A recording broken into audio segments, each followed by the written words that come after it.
Natagpuan si Maricel ni Lola Mary na palaboy-laboy noong bata pa siya. Simula noon, ang matandang babae na ang itinuring niyang pamilya dahil wala siyang maalala sa kung sino siya at kung sino ang kanyang totoong pamilya. Ngunit isang kwintas ang muling magbubuklod kay Maricel at sa tunay niyang ama na si Alvin. Inakala ni Maricel na magiging masaya na ang buhay niya, pero hindi pa rin yun naging madali dahil sa pagpapahirap sa kanya ng kapatid niya sa ama na si Maureen. Sa tuwing sinusubukan ni Maricel na ilapit ang sarili niya kay Maureen, ay tila mas lalo itong lumalayo sa kanya. Hanggang isang pangyayari ang magaganap na susubok sa kanilang magkapatid. Ang pangyayari ba na ito ang tuluyang aayos sa relasyon ni na Maricel at Maureen bilang magkapatid? O ito ang mas lalong sisira? Matatagpuan pa rin ba nila ang landas patungo sa pagmamahalan, pagpapatawad at pagkakaisa? Tunghayan natin ang makulay na buhay ni Maricel at kung paano natin kapupulutan ng aral ang kanyang kwento.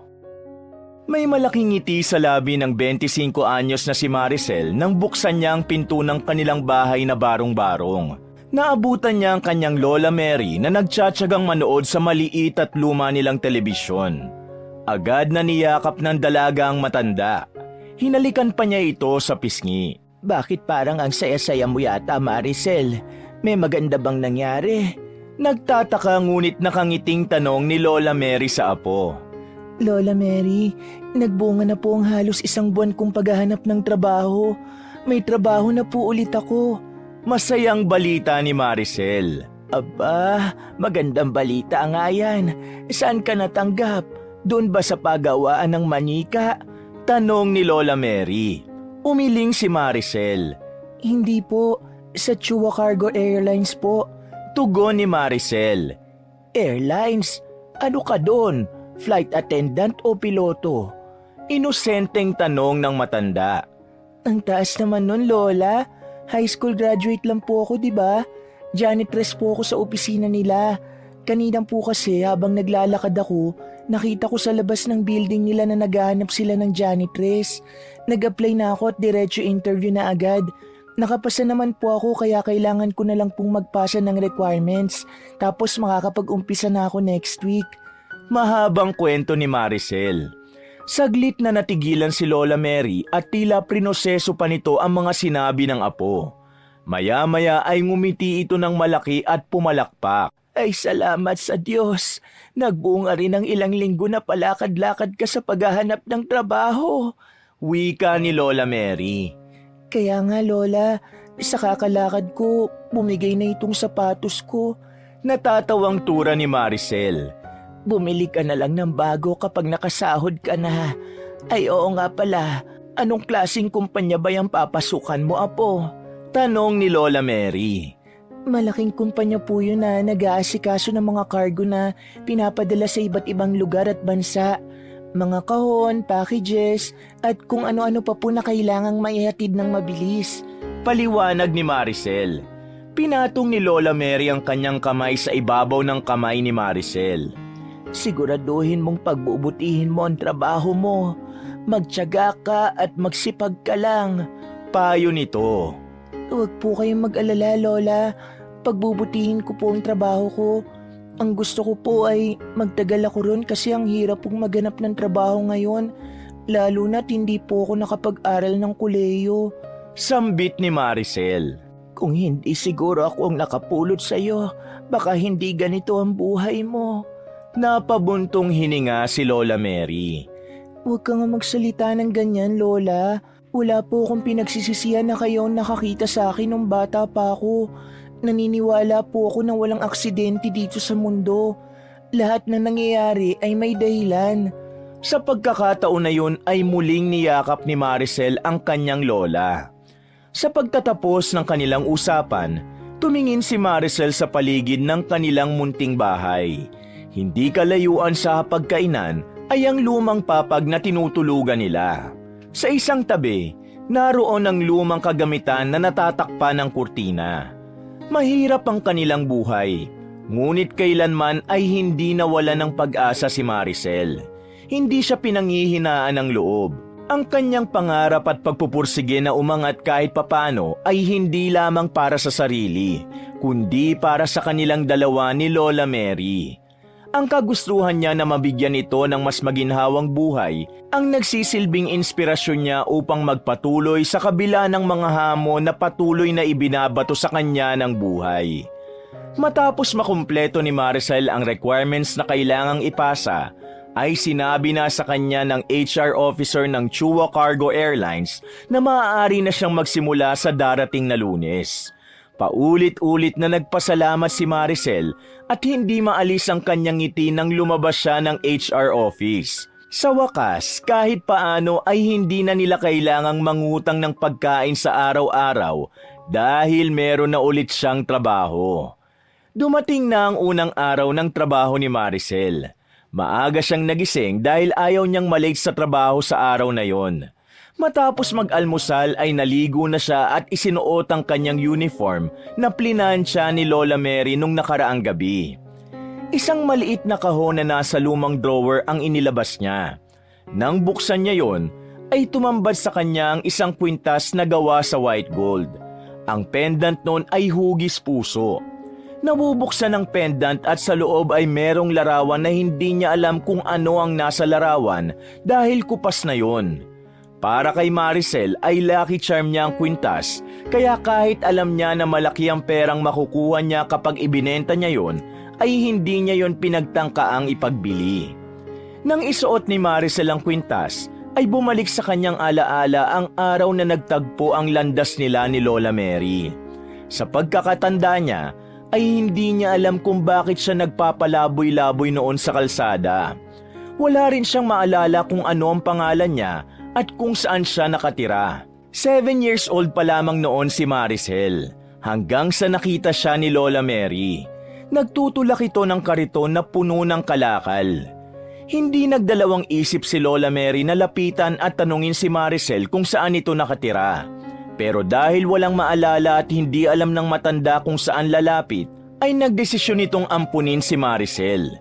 Ito rin ang nagbigay sa kanya ng pangalan para kahit papaano ay meron siyang pagkakakilanlan. Hanggang sa nagdalaga na si Maricel, ay wala pa rin siyang alam kung sino nga ba talaga siya o kung nasaan ang totoo niyang pamilya. Ganun pa man, masaya siya na napunta siya kay Lola Mary dahil kahit hindi niya ito kadugo, ay hindi siya nito itinuring na iba. Matapos makapag-ayos ay nagpaalam na si Maricel kay Lola Mary. Sumakay siya sa isang jeep na siyang maghahatid sa kanya sa trabaho. Habang nasa jeep ay pinagmamasdan ni Maricel ang unti-unting pagliwanag ng paligid. Taimtim siyang nagdasal na sana ay walang maging problema o aberya sa unang araw niya sa trabaho. Makalipas ang halos kalahating oras na biyahe, ay bumaba na si Maricel ng jeep. Naglakad siya ng 10 minuto at narating niya na ang harapan ng napakataas at malaking building ng Chua Cargo Airlines. Huminga siya ng malalim bago pumasok sa loob. Ipinakita niya ang company ID niya sa guard at pinapasok na siya nito. Dumiretso si Maricel sa locker room ng mga empleyado na kagaya niya. Naroon na rin ang iba niyang kasamahan na karamihan ay mga bagong hired tulad niya. Kumabog ang dibdib niya sa kaba at excitement. Nakita agad ni Maricel ang kanyang locker na nasa pinakadulo. Gamit ang kanyang company ID, ay binuksan niya yon at nilagay sa loob nun ang kanyang bag. Hinubad niya ang suot na kwintas at isinama niya yon sa gamit niya sa kanyang locker. Maya-maya ay pumasok sa locker room ang lalaking head ng maintenance. Nagbigay ito ng mabilis na instruction sa mga dapat at hindi dapat nilang gawin. Matamang nakinig si Maricel upang wala siyang makalimutan. Maricel, ikaw sa 10th floor ha? Unahin mo paglilinis sa office ni Sir Alvin. Yan ang una mong gagawin palagi tuwing umaga. Dapat bago dumating si Sir Alvin malinis at maayos na ang office niya, maliwanag? Tura ng head ng maintenance. Maliwanag po, sir. Magalang na tugon ni Maricel. Matapos yun ay kinuha na ni Maricel ang mga gamit sa paglilinis. Nakalagay yon sa isang trolley na itinulak niya hanggang sa elevator. Nang pindutin niya ang number 10, ay bigla siyang kinabahan. Alam niya na ang tinukoy na Sir Alvin ng kanilang head ay ang CEO ng Chua Cargo Airlines. Hindi pa niya yun nakikita kaya may kaba siyang nararamdaman. Wala siyang ideya kung mabait ba ito o hindi. Tumunog na ang elevator at bumukas ang pinto. Huminga ng malalim si Maricel bago lumabas. Pagkarating ni Maricel sa ika-10 palapag, ay naglakad siya sa makintab na marmol na sahig patungo sa opisina ng CEO. Maluwag ang hallway, tahimik at ang mahinang ugong ng aircon lamang ang kanyang naririnig. Huminto siya sa tapat ng pinto na may nakalagay na CEO's Office. Kumatok siya ng marahan bago binuksan ang pinto. Sa loob, sinalubong siya ng moderno at eleganteng disenyo ng opisina. Ang mga dingding ay puti at sa isang sulok ay naroon ang desk ng secretary na mukhang abala sa pag-aayos ng ilang papeles. Napatingin ito sa kanya. Good morning po, ma'am. Maglilinis po ako rito. Kinakabahang sabi ni Maricel. Ikaw yung isa sa mga bagong janitress, di ba? Sige, pumasok ka na. Alis muna ako sandali. Pero siguruhin mong tapos ka na bago dumating si Sir Alvin, ha? Tura ng sekretary. Tumango si Maricel at marahan siyang pumasok sa loob ng opisina ng CEO. Habang ang sekretary ay lumabas na ng opisina. Mas malaki at malawak yun kesa sa inasahan niya. Meron doong malaking glass window na tanawang buong lungsod. Sa gitna ng kwarto, naroon ang malaking wooden desk na napapalibutan ng maayos na mga gamit at dokumento. Napansin niya ang isang malaki at eleganteng litrato na nakasabit sa dingding. Ang litrato na yon ay isang lalaki na sa tingin niya ay nasa edad na 50. Siya siguro si Sir Alvin. Bulong ni Maricel sa sarili habang pinagmamasda ng larawan. Bagamat hindi niya pa ito nakikita ng personal, may kung anong pakiramdam siya na mabuting tao ang CEO ng kumpanyang yon. Sinimulan na ni Maricel ang paglilinis. Gumamit siya ng vacuum cleaner para mas maging mabilis ang kanyang gagawin. Pinunasan niya mga ibabaw ng mesa, ang mga estante at inayos ang ilang nakakalat na magasin sa isang maliit na mesa malapit sa sofa. Nang matapos siya sa pagpunas, ay kinuha niya ang garbage bag sa trash bin. Habang inaalis ni Maricel ang garbage bag sa basurahan, ay biglang bumukas ang pinto. Agad siyang napalingon. Pumasok ang isang lalaki na nasa edad 50. Matangkad at magandang manamit. Diretso itong naglakad patungo sa mesa at umupo sa malaking office chair. Nakilala niya agad ang lalaki dahil yon ang nasa malaking larawan, kaya sigurado siyang yun na si Sir Alvin Chua. Naramdaman ni Maricel ang otoridad sa presensya ng lalaki. Hindi na siya nag-isip pa at agad na bumati. Magandang umaga po, Sir Alvin. Naihiyang wika ni Maricel. Hindi tumugon si Alvin Chua. Inilapag lamang nito ang dalang leather briefcase at binuksan ito at inilabas ang kanyang laptop. Pakitimpla mo nga ako ng kape. Utos ni Alvin. Nanlaki ang mga mata ni Maricel. Hindi yun saklaw ng kanyang trabaho bilang janitress. At lalong hindi siya sanay magtimpla ng kape. Hindi niya alam kung anong itutugon niya kay Alvin. Tumingin si Alvin kay Maricel. Nasa pantry ang mga kailangan mo. Itinuro nito sa kanya kung nasaan ang pantry. Wala nang nagawa si Maricel kundi ang sumunod. Mabilis siyang tumungo. Bagamat hindi pa rin siya sigurado kung anong klaseng kape ang gusto ni Alvin. Pagpasok ni Maricel sa pantry ay pinagmamasdan niya ang linya ng mga garapon sa estante. May nakalagay na iba't ibang brand ng instant coffee, creamer at asukal. Nagkaroon siya ng kaunting kaba. Hindi siya sanay magtimpla ng kape para sa iba, lalo na't CEO ang iinom. Kumuha siya ng isang tasa. Matapos yon ay kinuha niya ang isang garapon ng instant coffee. Binuksan niya yon at naglagay siya sa tasa. Sunod niyang kinuha ang creamer at asukal. Naglagay din siya ng mga yun sa tasa at saka niya binuhusan ng mainit na tubig. Gamit ang kutsara ay hinalo niya yon at ipinatong sa platito. Napailing siya ng kaunti habang iniisip kung tama ba ang ginawa niya. Sana magustuhan niya ito. Usal ni Maricel. Bago lumabas ng pantry ay huminga muna ng malalim si Maricel. Paglabas niya roon ay nakatutok pa rin sa laptop si Alvin. Lumapit siya roon at maingat na inilapag ang kape sa mesa nito. Sir, eto na po ang kape nyo. Kinakabahang wika ni Maricel. Agad na kinuha ni Alvin ang tasa at humigop. Mas lalong kinabahan si Maricel na nag-angat ng tingin si Alvin at seryosong tumingin sa kanya. Bakit po, sir? Hindi po ba masarap? Masyado po bang matamis? Gagawa na lang po ako ng bago. Sorry po, hindi ko po kasi alam kung anong klaseng timpla ng kape ang gusto nyo. Parang awa nyo na po, huwag nyo po akong sisantihin. Mabilis at tarantang wika ni Maricel. Calm down. Itong timpla mo ng kape. Ganito ka ba talaga magtimpla?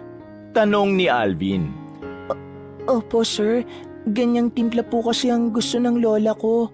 Tugon ni Maricel. Itong lasa ng kape mo, pamilyar to sa akin eh. Sambit ni Alvin habang tila nag-iisip. Ano pong ibig niyo sabihin, sir? Nagtatakang tanong ni Maricel. Kalasa nito ang kape na tinitimpla ng dati kong asawa. Masarap siya, to be honest. Simple lang pero may timpla na eksaktong gusto ko. Parang ang tagal ko nang hindi natitikman ng ganitong klaseng kape. Kahit ang sekretary ko hindi makuhang ganitong timpla. Napansin ni Maricel ang bahagyang pagkabasag ng boses ni Alvin. Talaga po, sir? Salamat po. Sagot ni Maricel na halos hindi maitago ang saya sa tinig. Bago ka lang dito, di ba? Ano nga palang pangalan mo? Tanong ni Alvin. Maricel po, sir. Sir, babalik na po ako sa ginagawa ko. Salamat po ulit. Enjoy na lang po sa kape nyo. Nakangiting tura ni Maricel. Matapos yon ay bumalik na si Maricel sa kanyang ginagawa. Maingat niyang inilabas ang garbage bag mula sa trash bin at siniguro niyang hindi matatapon ang laman nun. Pagkatapos ay nilagyan niya ng bagong garbage bag ang basurahan. Nagpaalam na si Maricel kay Alvin at habang naglalakad siya papunta sa disposal area ay hindi niya napigilan ang mapangiti. Hindi pa rin kasi siya makapaniwalang nagustuhan ng kanilang CEO ang tinimpla niyang kape para rito. Makalipas ang ilang linggo sa trabaho, unti-unting naging pamilyar si Maricel sa mga gawain niya bilang janitress. Napansin niyang mababait ang kanyang mga katrabaho na madalas siyang tulungan at bigyan ng mga tip para mapadali ang kanyang trabaho. Si Alvin naman, kahit bihira niyang makaharap, ay hindi siya nakaranas ng pagsigaw kahit may mga pagkakataong pumapalpak siya sa kanyang trabaho. Sa isang gabing pag-uwi ni Maricel, ay naabutan niyang nakahain ng pagkain para sa kanilang hapunan. Hindi na muna siya nagpalit ng damit at nagsalo na sila ng kanyang lola sa pagkain na naroon. Kumusta ka pala sa trabaho mo, Maricel? Baka may nangaaway sa iyo roon, ha? Tanong ni Lola Mary. Wala po. Lahat po ng katrabaho ko mababait po sa akin. Kahit nga po yung may-ari na si Sir Alvin, sobrang bait din po. Kahit janitress po ako, hindi po ako nakaramdam na mababa ang tingin niya sa akin. Saka alam niyo po ba, nagustuhan ni Sir Alvin ang timpla ko ng kape. Masayang tugon ni Maricel. Mabuti naman kung ganon. Hindi naman kasi lahat ng mayaman ay masama ang ugali. Napagkakamalan lang silang mata pobre dahil sa mga palabas sa telebisyon. Kaya pagbutihin mo palagi ha. Maswerte ka na meron kang amo at mga katrabaho na mababait. Sambit ni Lola Mary. Kaya nga po Lola, pero ibang level po talaga ang kabaitan ni Sir Alvin. Siguro ang swerte po ng mga anak niya. Wika ni Maricel. Ay nako, mamaya na nga ang kwentuhan. Kumain na tayo at lumaalamig na ang pagkain. Tura ni Lola Mary. Isang umaga, gaya ng nakasanayan ay maagang pumasok si Maricel sa trabaho. Pagdating niya sa locker room, ay inilagay niya na ang kanyang bag sa locker. Humarap siya sa salamin at chinek kung maayos ang kanyang itsura. Biglang pumasok doon ang head ng maintenance. Maricel! Tawag nito habang papalapit sa kanya. Nakapaglinis ka na ba ng opisina ni Sir Alvin? Hindi pa po sir, maglilinis pa lang po ako. Tugon ni Maricel. Nako, maagang papasok kay si Sir Alvin. On the way na siya. Kailangan mo na maglinis doon ngayon. Bilisan mo. Medyo natatarantang wika ng head ng maintenance. Sige po, pupunta na po ako ron. Sagot ni Maricel at nagmamadali niyang isinara ang kanyang locker. Sa pagmamadali, nakalimutan niya ng hubarin ang kanyang kwintas na karaniwan niyang hinuhubad bago magsimula sa trabaho. Kinuha niya ang mga panlinis at agad na tumakbo papunta sa elevator. Pagbukas ng elevator, mabilis na lumabas si Maricel at nagtungo sa opisina ni Alvin. Nagmamadali siyang naglakad dahil kailangan niyang bilisan upang siguruhing malinis at maayos ang opisina ng kanilang CEO bago pa ito dumating. Pagdating ni Maricel sa opisina ni Alvin sa 10th floor, ay mabilis niyang sinimula ng paglilinis. Binuksan niya ang vacuum at sinuyod ang sahig. Inuna niya ang mga sulok kung saan madalas may alikabok. Inayos din niya ang mga gamit sa mesa at pinunasan ang mga dapat niyang punasan. Dapat matapos agad ako rito bago dumating si Sir Alvin. Bulong ni Maricel sa sarili habang nagmamadali. Ngunit hindi pa siya natatapos nang bumukas ang pinto at pumasok na nga si Sir Alvin. Natigilan si Maricel. Humarap siya kay Alvin at bahagyang yumuko. Pasensya na po, Sir Alvin. Hindi pa po ako tapos maglinis dito sa opisina niyo. May kabang sabi ni Maricel. Wala kang dapat ihingi ng pasensya, Maricel. Naiintindihan ko. Masyado lang ako maaga ngayon dahil may maaga akong meeting. Nakangiting tura ni Alvin. Napansin ni Maricel na unti-unting nawala ang ngiti ni Alvin at naging matiim ang tingin nito sa kanya. Hanggang sa napansin niya na sa kwintas niya ito nakatingin. Napahawak tuloy siya sa pendant nun. Sir, bakit po? May problema po ba? Tanong ni Maricel nang may halong kaba at pag-aalangan. Lumapit si Alvin sa kanya. Nakatulala ito at hindi inaalis ang tingin sa suot na kwintas ni Maricel. Ang kwintas na suot mo? Saan mo nakuha yan? Nanginginig ang boses na tanong nito. Sa totoo lang po, hindi ko po alam, sir. Suot ko na po ito simula pa nung bata ako. Wala po akong maalala kung paano ko ito nakuha. Nakita lang po kasi ako ng Lola Mary ko sa kalsada noon na palaboy-laboy. Siya na po nag-alaga sa akin mula noon. Naku, pasensya na po. Napasobra na po ang kwento ko sa buhay ko. Ganito po kasi talaga ako kapag pakiramdam ko. Komportable na ako sa isang tao eh. Bahagyang natawa si Maricel. Maricel, may itatanong ako sa iyo. Pwede ko bang malaman kung sino ang mga magulang mo? Diretsyong tanong ni Alvin ngunit baka sa mukha nito ang kaba. Nabigla si Maricel sa tanong na yon. Napatingin siya sa sahig. Hindi niya kasi alam kung paano sasagutin ang isang bagay na siya mismo ay walang alam. Sir, hindi ko po alam. Wala po akong naaalala kung sino ang nanay at tatay ko. Simula kasi nung 7 taong gulang po ako, parang blanko na ang alaala ko. Basta po ang natatandaan ko, naglalakad ako sa kalye, gutom at suot ko na po ang kwintas na ito. Tugon ni Maricel. Naging tahimik ang kwarto matapos ang kanyang sagot. Nang itaas niya ang kanyang tingin, nakita niya si Alvin na lumuluha. Sir, okay lang po ba kayo? Naguguluhang tanong ni Maricel. Marahang lumapit si Alvin kay Maricel habang walang tigil ang pagpatak ng luha nito. Bago pa siya makapagsalita muli ay bigla siyang niyakap ni Alvin. Marie Chris, anak. Mahinang bulong ni Alvin na sinundan nito ng paghikbi. Natigilan si Maricel. Hindi niya alam kung bakit habang yakap siya ni Alvin ay naramdaman niyang yakap siya ng kanyang ama. At hindi niya rin alam kung bakit pumatak ang mga luha niya nang hindi niya namamalayan. Nang bahagyang humupa ang emosyon ni Maricel at Alvin, ay naupo sila sa sofa. Tahimik silang dalawa habang ang mga mata ni Alvin ay nakatuon kay Maricel. Si Maricel naman ay nakayuko at pilit na iniintindi ang mga nangyayari. Sa mga sandaling yon ay biglang bumukas ang pinto at pumasok ang sekretary ni Alvin. Sir Alvin, nasa meeting room na po ang lahat. Hinihintay na po nila kayo. Tura ng sekretary. I-move mo ang meeting mamayang after lunch. Malamig na tugon ni Alvin. Pero sir, malalaking tao po ang naroon. Baka magalit po sila kung i-move natin ang meeting. Paalala ng sekretary. Wala akong pakialam. Sabihin mo na lang kung ano ang sinabi ko sa'yo. Madiing sagot ni Alvin na may halong otoridad. Sige po, sir. Ako na pong bahala. Walang nagawa ang sekretary kundi ang sumunod. Tahimik itong lumabas at isinara ang pinto. Pagkalabas ng sekretary ay bumuntong hininga si Alvin at inilabas ang wallet nito. Kinuha nito mula roon ng isang maliit na larawan na iniabot kay Maricel. Tignan mo ito. Ani Alvin na may bahagyang panginginig sa boses. Kinuha ni Maricel ang larawan at tinignan yon. Isang batang babae ang naroon. Nakangiti yun habang hawak ang isang manika. Sino po ito?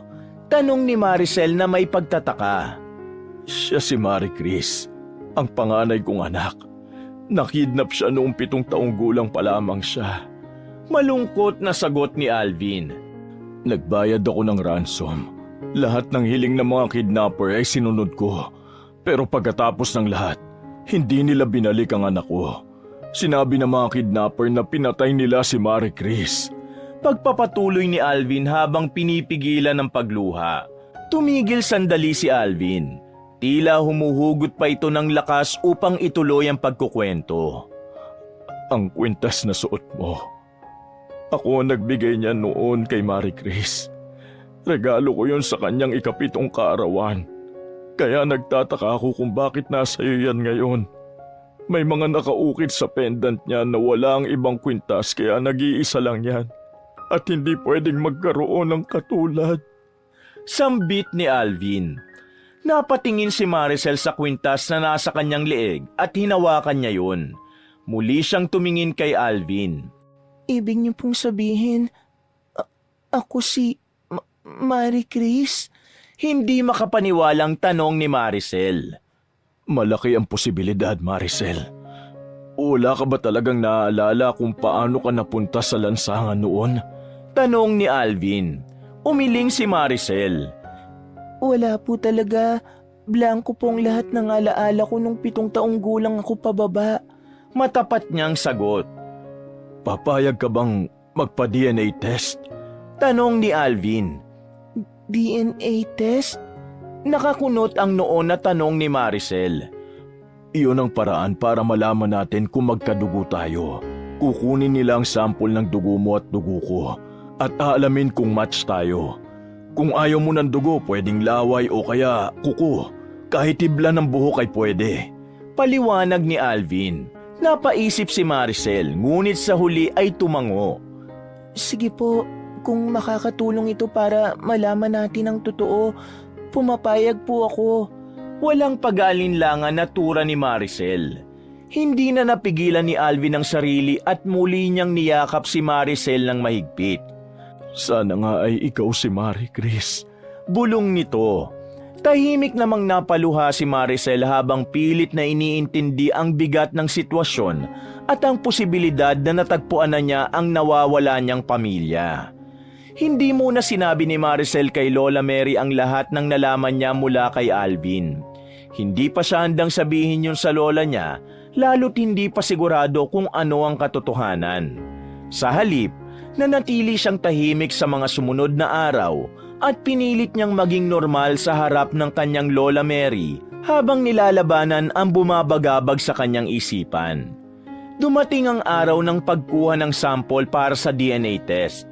Sa isang klinika, magkatabi sina Alvin at Maricel habang ine-explain ng doktor ang proseso. Tahimik lamang si Maricel habang tinititigan ang karayom na gagamitin para kunin ang sample ng dugo mula sa kanyang braso. Matapos ang procedure, sinabi ng doktor na maaaring umabot ng ilang araw bago makuha ang resulta. Nagpasalamat si Alvin at umalis na sila roon ni Maricel. Sa mga araw ng paghihintay, hindi mapakali si Maricel. Kahit nasa trabaho siya, madalas siyang nawawala sa sarili at iniisip ang maaaring maging resulta ng DNA test. Sa gabi, mahimbing nang natutulog si Lola Mary, pero si Maricel ay gising pa rin. Nakaupo siya sa gilid ng kama habang hawak ang kwintas na may malaki palang ginagampanan sa kanyang buhay. Habang patuloy ang paghihintay, lalo pang tumindi ang kaba sa dibdib ni Maricel. Ngunit sa kabila ng lahat, nandoon din ang maliit na tinig ng pag-asa. Pag-asa na sa wakas ay malalaman niya na ang bahagi ng kanyang nakaraan na matagal niya nang hinahanap. Nagpatuloy pa rin si Maricel sa kanyang trabaho bilang janitress. Bagamat may bumabagabag sa kanyang isipan, hindi niya hinayaan na makaapekto yon sa kanyang mga gawain. Isang umaga, habang naglilinis siya sa ika-10 palapag, ay lumapit sa kanya ang sekretary ni Alvin at sinabi sa kanya na pinapatawag siya ni Alvin sa opisina nito. Agad na inayos ni Maricel ang sarili. Tinanggal niya ang guwantes at inayos ang buhok bago tumungo sa opisina ni Alvin. Kumatok muna siya bago niya binuksan ang pinto. Nakita niya na naroon si Alvin at ang doktor na nagsagawa ng kanilang DNA test. "Halika Maricel, maupo ka," sabi ni Alvin. Itinuro nito ang upuang nasa tapat nito. Tahimik na umupo si Maricel. Ramdam niya ang lamig ng aircon na mas lalong nagpapatindi ng kanyang kaba. Alam niya na kaya naroon ang doktor ay dahil meron ng resulta ang DNA test. "Lumabas na ang resulta ng DNA test. Pero hindi ko pa rin alam. Gusto ko na sabay nating malaman ang sagot." Simula ni Alvin. Tumango ng bahagya si Maricel bilang tugon. Huminga ng malalim si Alvin bago tumingin sa doktor. "Dok, pwede niyo na pong sabihin sa amin ang resulta." Tura ni Alvin. Binuksan ng doktor ang envelope na hawak nito at inilabas ang dokumento. Pinagmasdan muna nito ang mga nakasulat bago nagsalita. "Ayon sa resulta ng DNA test, ang possibility na mag-ama kayo ay 99.9%. Sabi ng doktor. Natigilan si Maricel. Hindi niya agad naunawaan ang sinabi ng doktor. Pero nang magsimulang tumulo ang luha ni Alvin, ay doon na niya lubos na naintindihan ang lahat. "Anak ko, ikaw ang anak ko, Maricel. Ikaw si Marie Chris." Bulong ni Alvin habang walang patid ang pag-agos ng luha nito. Nagsimulang dumaloy ang luha mula sa mga mata ni Maricel. Hindi niya alam kung ano ang sasabihin niya ng sandaling yon, pero alam niyang napakasaya niya dahil sa wakas ay nalaman na nila ang katotohanan. Tumayo si Alvin at lumapit kay Maricel. Buong higpit siya nitong niyakap. Hindi na napigilan ni Maricel ang sarili. Gumanti siya ng yakap kay Alvin at humagulgol sa balikat ng kanyang ama. Napagtanto niya na totoo ang palagi niyang sinasabi kay Lola Mary, na lahat ng nangyayari sa buhay ng tao ay may dahilan. At kaya siya napunta sa Chua Cargo Airline ay dahil nandoon ang kanyang ama. Sa pagkakataong yon, naramdaman ni Maricel ang init ng pagmamahal ng isang tunay na magulang. Pakiramdam niya, siya ang pinakamasayang tao sa buong mundo ng sandaling yon. Matapos sumupa ang emosyon ni Maricel at Alvin, ay nagpaalam na ang doktor upang bigyan sila ng pagkakataon na makapag-usap. Matapos nilang magpasalamat sa doktor, ay lumabas na ito ng opisinang yon. Nang silang dalawa na lang ang natira sa opisina, tahimik muna silang nagkatitigan. Sa wakas, binasag ni Alvin ang katahimikan. "Hindi ako makapaniwala na buhay ka, Marie Chris. Ang akala ko talaga'y pinatay ka ng mga kumidnap sa'yo." Masayang wika ni Alvin. Tatay, pwede po bang Maricel na lang ang itawag niyo sa akin? Doon po kasi ako sanay. Nahihiyang request ni Maricel. "Oo naman, kung sa pangalan na yan ka komportable. Isa pa, kahit ano naman ang pangalan mo ay hindi nun mababago ang katotohanang ikaw ang anak ko." Wika ni Alvin sabay ngiti. Salamat po, tatay. Sagot ni Maricel. Nahihiya siyang umiti dahil hindi pa siya sanay na tawagin na tatay si Alvin, lalo na't nasanay siya na Sir Alvin ang tawag niya rito. "Ang sarap sa pakiramdam kapag tinatawag mo kong tatay, Maricel. Hindi ko rin inakala na darating pa ang panahon na ito na magkakasama tayong muli, anak. Patawarin mo ko. Hindi kita naipagtanggol noon. Hindi kita nailigtas." Naluluhang sambit ni Alvin. Wala po kayong dapat ihingi ng tawad. Wala naman po kayong kasalanan sa nangyari sa akin. At kahit wala po akong maalala, Alam ko po na ginawa niyong lahat para iligtas ako. Kaya lang, nakatakda talaga na mawala ako sa inyo ng maraming taon. Tura naman ni Maricel. Basta simula ngayon, babawi ako sa iyo sa lahat ng panahong wala ako sa tabi mo. Hindi ko alam kung gaano kahirap ang dinanas mo sa mga taon na hindi kita kasama. Malungkot na wika ni Alvin. Wala po kayong dapat ipag-alala, tatay. Inalagaan po ko ng kumupkop sa akin, si Lola Mary. Siya po ang tumayo bilang nanay at tatay ko. Ngiti ni Maricel. Gusto kong makilala si Lola Mary. Kung hindi dahil sa kanya, baka kung ano na nangyari sa'yo. Malaki ang utang na loob ko sa kanya. Sabi ni Alvin at hinawakan nito ang isang kamay ni Maricel. Sigurado po ako na matutuwa si Lola na makilala ka, tay. Pero, nasaan po palang nanay ko? Nasa bahay niyo po ba siya? Pwede po bang makilala ko na rin siya? Excited na tanong ni Maricel. Biglang tumahimik si Alvin. Matagal bago ito muling nakapagsalita. Maricel, matagal nang wala ang nanay mo. Nang malaman niyang pinatay ka raw ng mga kidnapper, hindi niya kinaya ang sakit. Bumalik ang breast cancer niya. Mabilis na lumala hanggang sa nawala na rin siya. May lungkot na sambit ni Alvin. Nanlumo si Maricel sa narinig. Tumulo ang kanyang luha, ngunit pinilit niyang maging matatag. Ang tagal kong inasam na makita siya, pero wala na po pala siya. Mahina niyang turan. Hinawakan ni Alvin ang kanyang kamay. Pero hindi ka na mag-iisa, Maricel. Magkakasama na tayo. At sigurado kong matutuwa ang asawa ko na si Glenda at ang anak naming si Maureen kapag nalaman nila na buhay ka pa. Wika ni Alvin sabay ngiti. Nagpahid ng luha si Maricel at tumango. Sisiguraduhin kong magiging maayos ang lahat. Nangangako ako na hindi ka na makakaranas ng kahit anong hirap, anak. Pangako pa ni Alvin kay Maricel. Hindi na nagsayang ng oras sina Maricel at Alvin. Mula sa opisina ni Alvin ay bumiyahe na sila papunta sa bahay ni Maricel upang makilala ni Alvin si Lola Mary at masabi na rin ni Maricel sa lola niya ang lahat. Walang kaarte-arte si Alvin sa paglalakad sa marumi at maputik na daan papunta sa bahay ni Maricel. Sa wakas, nakarating na sila sa bahay ni Lola Mary. Maingat na binuksan ni Maricel ang pinto. Nakita nila si Lola Mary na abala sa pagtatahi ng panty nito na agad nitong itinago nang makitang may kasama si Maricel. Apo, nakakagulat ka naman. Bakit ang aga mo yatang umuwi ngayon? Saka sino yung kasama mo? Tura ni Lola Mary. Hindi na nagpatumpik-tumpik si Maricel at nilapitan niya ang kanyang lola. Hinawakan niya mga kamay nito at diretso itong tiningnan sa mga mata. Lola, may gusto po akong sabihin sa inyo. Panimula ni Maricel. Ano ba yon, Maricel? Kinakabahan naman ako sa iyo, apo.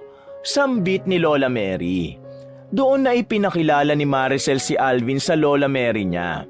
Ikinwento niya ang lahat-lahat dito. Mula sa pagkakakita ni Alvin sa kwintas, ang DNA test at ang natuklasang katotohanan na ang CEO ng kumpanya kung saan siya nagtatrabaho bilang janitress ay ang kanyang ama. Habang nagsasalaysay, bumuhos ang luha ni Lola Mary. Alam ni Maricel na hindi yun luha ng lungkot, kundi luha ng kasiyahan. Sa wakas, Maricel, natagpuan mo na ang pamilya mo.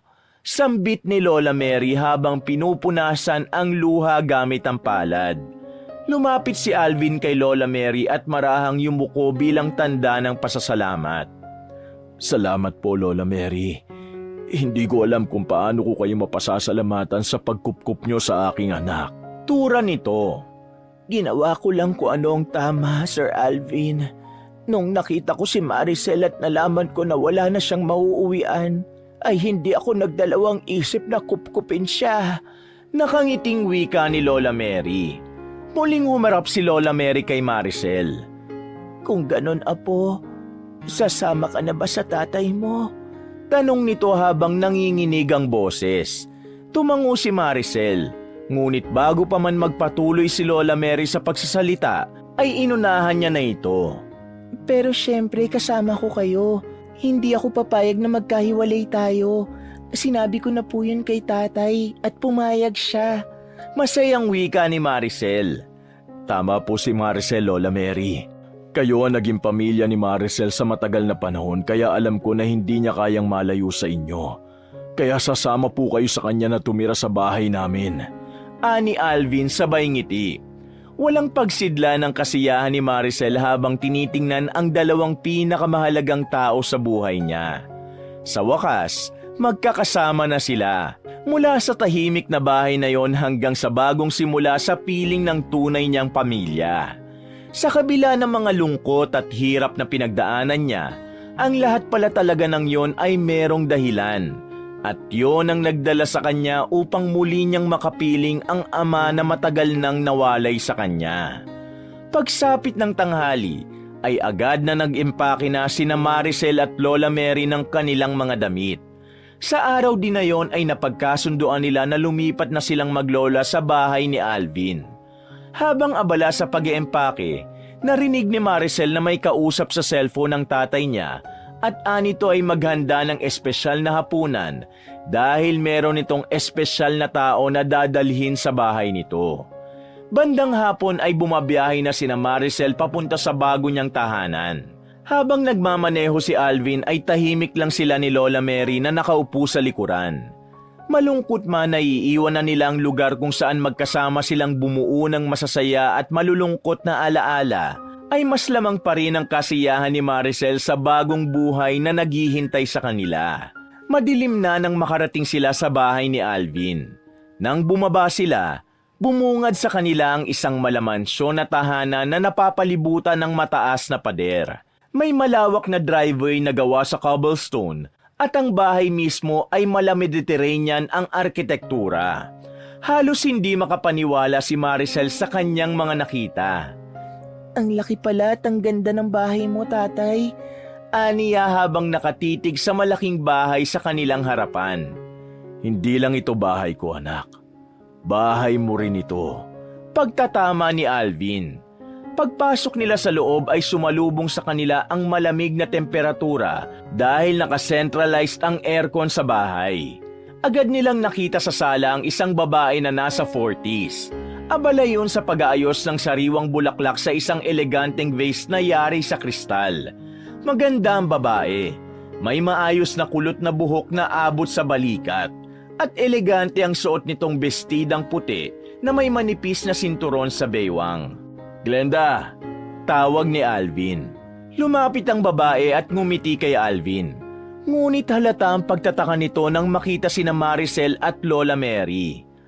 Maricel, Lola Mary, ito si Glenda, ang asawa ko. Pagpapakilala ni Alvin sa kanila. Ngumiti si Glenda sa kanila. Ngunit hindi pa sinabi ni Alvin kung sino si Maricel. Glenda, handa na ba ang dinner? Tanong ni Alvin. Oo, handa na. Pinaghanda ko na kanina si Manang. Sagot ni Glenda sa malamyos na boses. Kung ganon, kumain na tayo. Yaya ni Alvin kina Maricel at Lola Mary. Habang naglalakad patungo sa dining area, ramdam ni Maricel ang pagkailang. Simpleng blouse at pantalon lamang ang suot niya habang si Lola Mary ay isang lumang bestida. Ramdam niya na hindi bagay sa marangyang bahay na yon ang kanilang bihis. Sa dining area, bumungad sa kanila ang mahabang dining table na gawa sa makintab na kahoy. Napapalibutan nyo ng cushion chairs. Sa gitna ng mesa ay naroon ang iba't ibang masasarap na pagkain. Steak na may red wine sauce, salmon na may lemon butter glaze, roasted lamb chops, assorted cheese and crackers, Caesar salad, truffle pasta at isang chocolate mousse bilang dessert. Ang daming pagkain. Mahinang sabi ni Maricel matapos umupo sa tabi ni Lola Mary. Ano bang okasyon at sino ang mga kasama mo, Alvin, para magpahanda ka ng special dinner? Tanong ni Glenda. Mamaya ko na sasabihin habang kumakain tayo. Sandali, nasan si Maureen? Tanong ni Alvin sabay linga. Pinatawag ko na siya kay Manang Celia, bababa na rin yon. Tugon ni Glenda. Tahimik lamang si Maricel habang nakamasid sa nakakatakam na mga pagkain sa kanilang harapan. Hindi nagtagal ay isang babae ang dumating sa dining area. Sopistikada ang dating nito na parang modelo sa suot nitong eleganting itim na dress. Bumagay yun sa taas nito at makinis na balat. Ang buhok ng babae ay tuwid at makintab. Umupo ito sa kaliwa ni Alvin kung saan katapat ito ni Maricel. Alam agad ni Maricel na yun ang kapatid niya sa ama na si Maureen. Daddy, kailangan pa ba sumabay ang mga katulong na kumain sa atin? Mataray na tanong ni Maureen. Nagpalitan ng tingin sina Maricel at Lola Mary. Hindi sila naging komportable sa sinabing yun ni Maureen. Maureen, hindi sila katulong. Sila sina Maricel at Lola Mary. Simula sa gabing ito, ay dito na sila titira sa bahay. Mahinahong wika ni Alvin. Alvin, sino ba talaga sila? Kamag-anak mo ba sila o ano? Ang nagtatakang tanong ni Glenda. Si Maricel. Siya ang anak ko na si Marie Chris na inakala kong patay na. Siya naman si Lola Mary, ang nag-alaga at nagpalaki kay Maricel. Paliwanag ni Alvin. Paano mo naman nasiguro na anak mo siya? Are you absolutely sure about this? Tanong ni Glenda. Ipinaliwanag ni Alvin ang lahat. Mula sa pagkakakita niya sa kwintas ni Maricel hanggang sa resulta ng DNA test na nagkumpirma na si Maricel ay si Marie Chris. I don't care if she's your daughter, Daddy. Hindi okay sa akin na tumira sila dito sa house. Hindi sila bagay dito. Tingnan mo nga ang itsura nila. Mas mukha pang disente ang mga katulong natin kesa sa kanila. Madiin at may halong galit na wika ni Maureen. That's enough, Maureen. Anak ko si Maricel at kapatid mo siya. Hindi ka dapat nagsasalita ng ganyan sa kanya at sa lola niya. You have to learn to accept this whether you like it or not.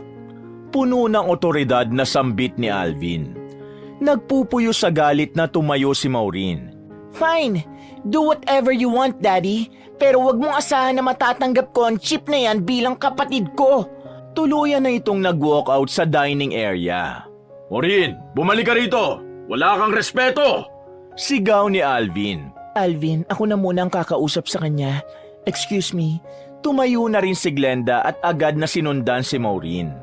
Pagkaalis ng dalawa ay doon lang nagkaroon ng lakas ng loob si Maricel para magsalita. Tatay, mukhang hindi magandang ideya na dito kami tumira ni Lola Mary.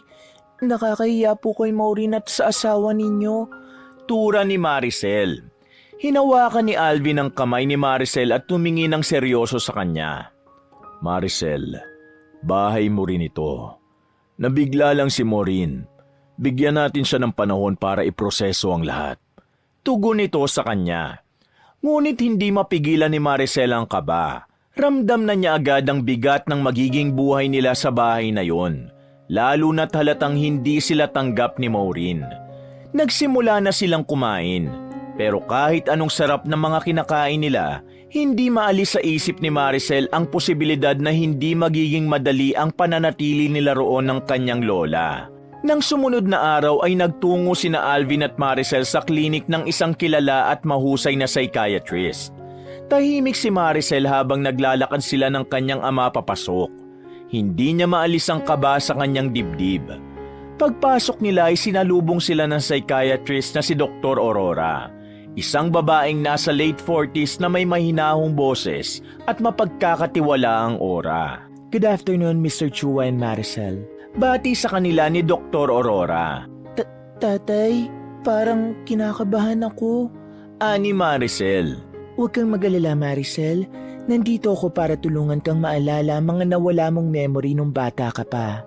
Nakangiting sambit ni Dr. Aurora. Umupo si Maricel sa isang komportabling recliner chair, habang nanatili si Alvin sa tabi niya. Ipinaliwanag ni Dr. Aurora ang proseso ng hypnotherapy. Maricel, isasailalim kita sa hypnosis.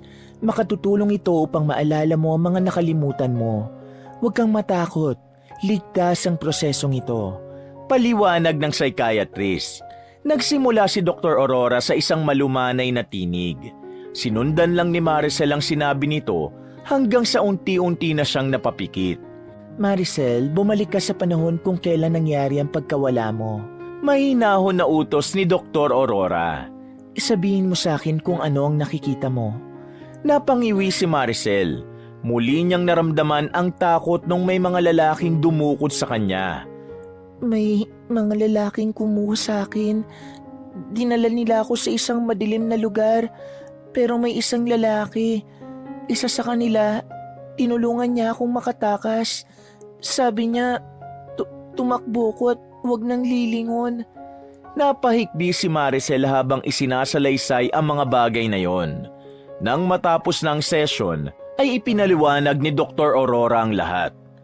Ang pagkawala ng alaala mo, Maricel, ay dulot ng trauma.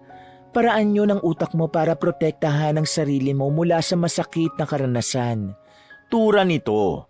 Niyakap ni Maricel si Alvin habang tumutulo ang luha. Ramdam pa rin niya ang takot na naramdaman niya nung nakidnap siya. Ganun pa man, alam ni Maricel na yun ay parte na lamang ng kanyang nakaraan. At ang importante ay magkasama na ulit sila ng kanyang ama. Pagkatapos nila kay Dr. Aurora ay agad nilang sinundo si Lola Mary sa bahay at nagtungo sila sa isang sikat na shopping mall. Para bang mga batang maglola habang naglalakad-lakad at tumitingin sa mga store. Namili sila ng bagong damit, sapatos, bag at mga personal na gamit. Ito ba, Maricel? Bagay ba ito sa akin? Tanong ni Lola Mary habang inaayos ang scarf sa leeg nito. Opo, Lola. Ang ganda niyo po riyan. Sagot ni Maricel sabay tawa. Si Alvin naman ay tahimik na nakamasid sa kanilang dalawa. Kitang-kita ang kasiyahan sa mukha nito. Sa huli, kumain sila sa isang mamahaling restaurant. Habang kumakain, nagpasalamat si Maricel kay Alvin. Salamat po, Tay, sa lahat ng ginagawa niyo para sa amin ni Lola Mary. Hindi ko alam kung paano ko kayo masusuklian. Ngumiti si Alvin at hinaplos ang buhok ni Maricel. Anak, wala kang kailangan suklian. Itong magkasama na ulit tayo ay napakalaking regalo na para sa akin. Tugon ni Alvin. Lumipas ang mga araw at hindi pa rin naramdaman ni Maricel ang tunay na pagtanggap ni Maureen na magkapatid sila. Sa kabila ng maginhawang buhay, ay hindi pa rin niya magawang maging masaya dahil palaging ipinaparamdam ni Maureen sa kanya na hindi siya karapat-dapat sa bahay na yon. Simula nang tumira sila ni Lola Mary sa bahay na yon, ay nanatiling malamig ang pakikitungo ni Maureen sa kanila. Tila may isang mataas na pader na nakaharang sa pagitan nila. Kapag nakakasabay nila si Maureen sa hapagkainan, madalas na tahimik ito at matalim ang tingin sa kanya. Samantala, si Glenda ay kabaligtaran ni Maureen. Sa tuwing magkasama sila sa bahay, palaging magiliw at maasikaso ito kina Maricel at Lola Mary. Madalas nitong kinukumusta si Maricel at minsan pa'y nag-aalok na sumama sa kanila kung may plano itong lumabas.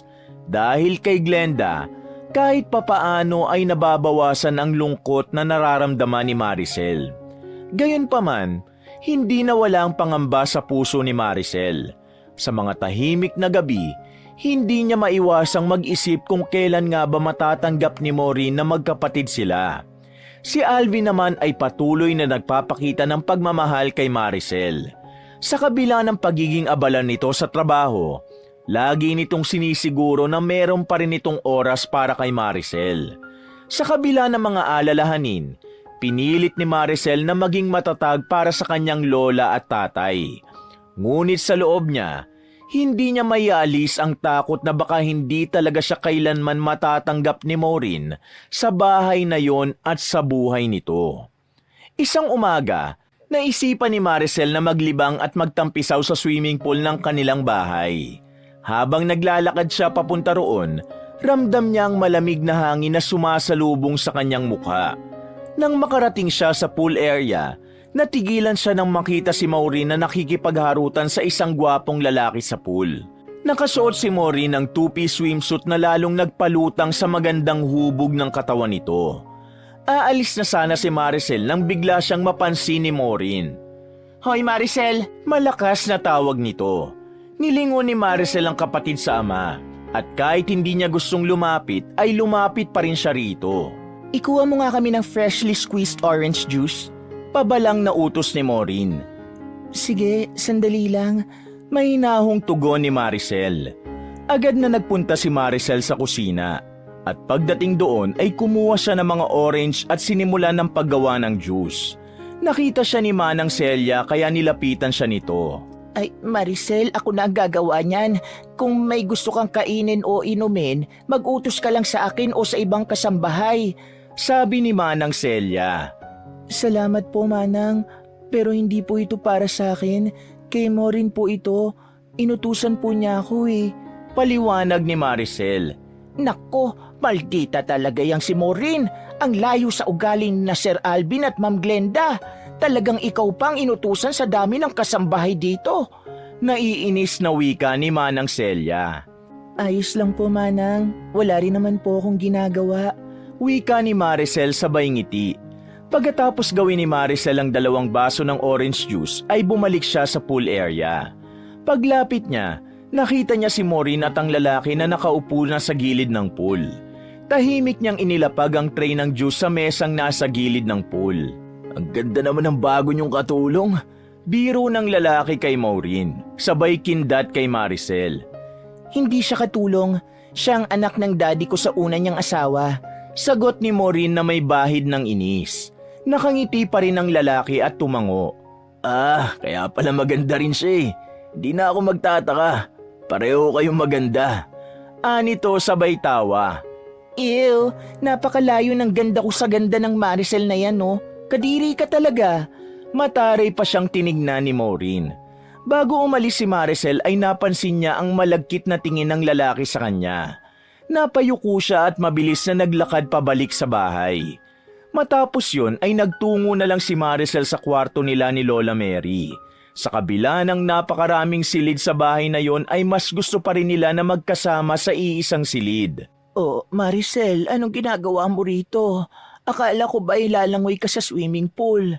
May pagtatakang tanong ni Lola Mary. Nandun po si Maureen eh. Tugon ni Maricel sa malungkot na boses. Bakit parang ang lungkot mo? May problema ba? Inaway ka ba ni Maureen? Tanong ni Lola Mary. Hindi po, pero Lola, gusto ko sana na maging okay kami ni Maureen. Pero kahit anong gawin ko, mas lalo lang siyang lumalayo sa akin eh. Magkapatid po kami kaya gusto ko sana na maayos ang pagsasama naming dalawa. Halos pabulong na wika ni Maricel. Apo, minsan, talagang mahirap makasundo ang mga kagaya ni Maureen. Pero alam mo, ang mahalaga, hindi ka tumigil na ipakita sa kanya kung gaano mo ka gustong maging mabuting ate sa kanya. Mahinahong tura ni Lola Mary. Pero pakiramdam ko, kahit anong gawin ko'y ayaw niya talaga sa akin. Malungkot na sabi ni Maricel sabay buntong hininga. Hinaplos ni Lola Mary ang buhok ni Maricel. Kailangan mo lang ng tiyaga, Apo. Hayaan mong makita niya kung sino ka bilang isang ate. Alam mo, naalala ko, hindi ba masarap kang gumawa ng buko pie? Ngumiti si Lola Mary nang tumingin siya rito. Opo, pero ano pong connect ng buko pie sa pinag-uusapan natin? Nagtatakang tanong ni Maureen. Ganito ang gawin mo. Ipagluto mo siya ng buko pie. Sigurado ako kapag natikman ni Maureen ang buko pie mo, kahit paano ay mababawasan ang tigas ng puso niya sa'yo. Hindi ba noong meron pa tayong puhunan ay nagbebenta tayo ng buko pie mo at ang bilis maubos? May pagmamalaking sabi ni Lola Mary. Nag-isip sandali si Maricel bago tumango. Susubukan ko po, Lola. Bukas ay igagawa ko ng buko pie si Maureen. Isang pilit na ngiti ang sumilay sa labi niya at pagkatapos ay yumakap siya sa kanyang lola. Kinabukasan pagsapit ng hapon ay nagtungo si Maricel sa kusina para magluto ng espesyal na buko pie.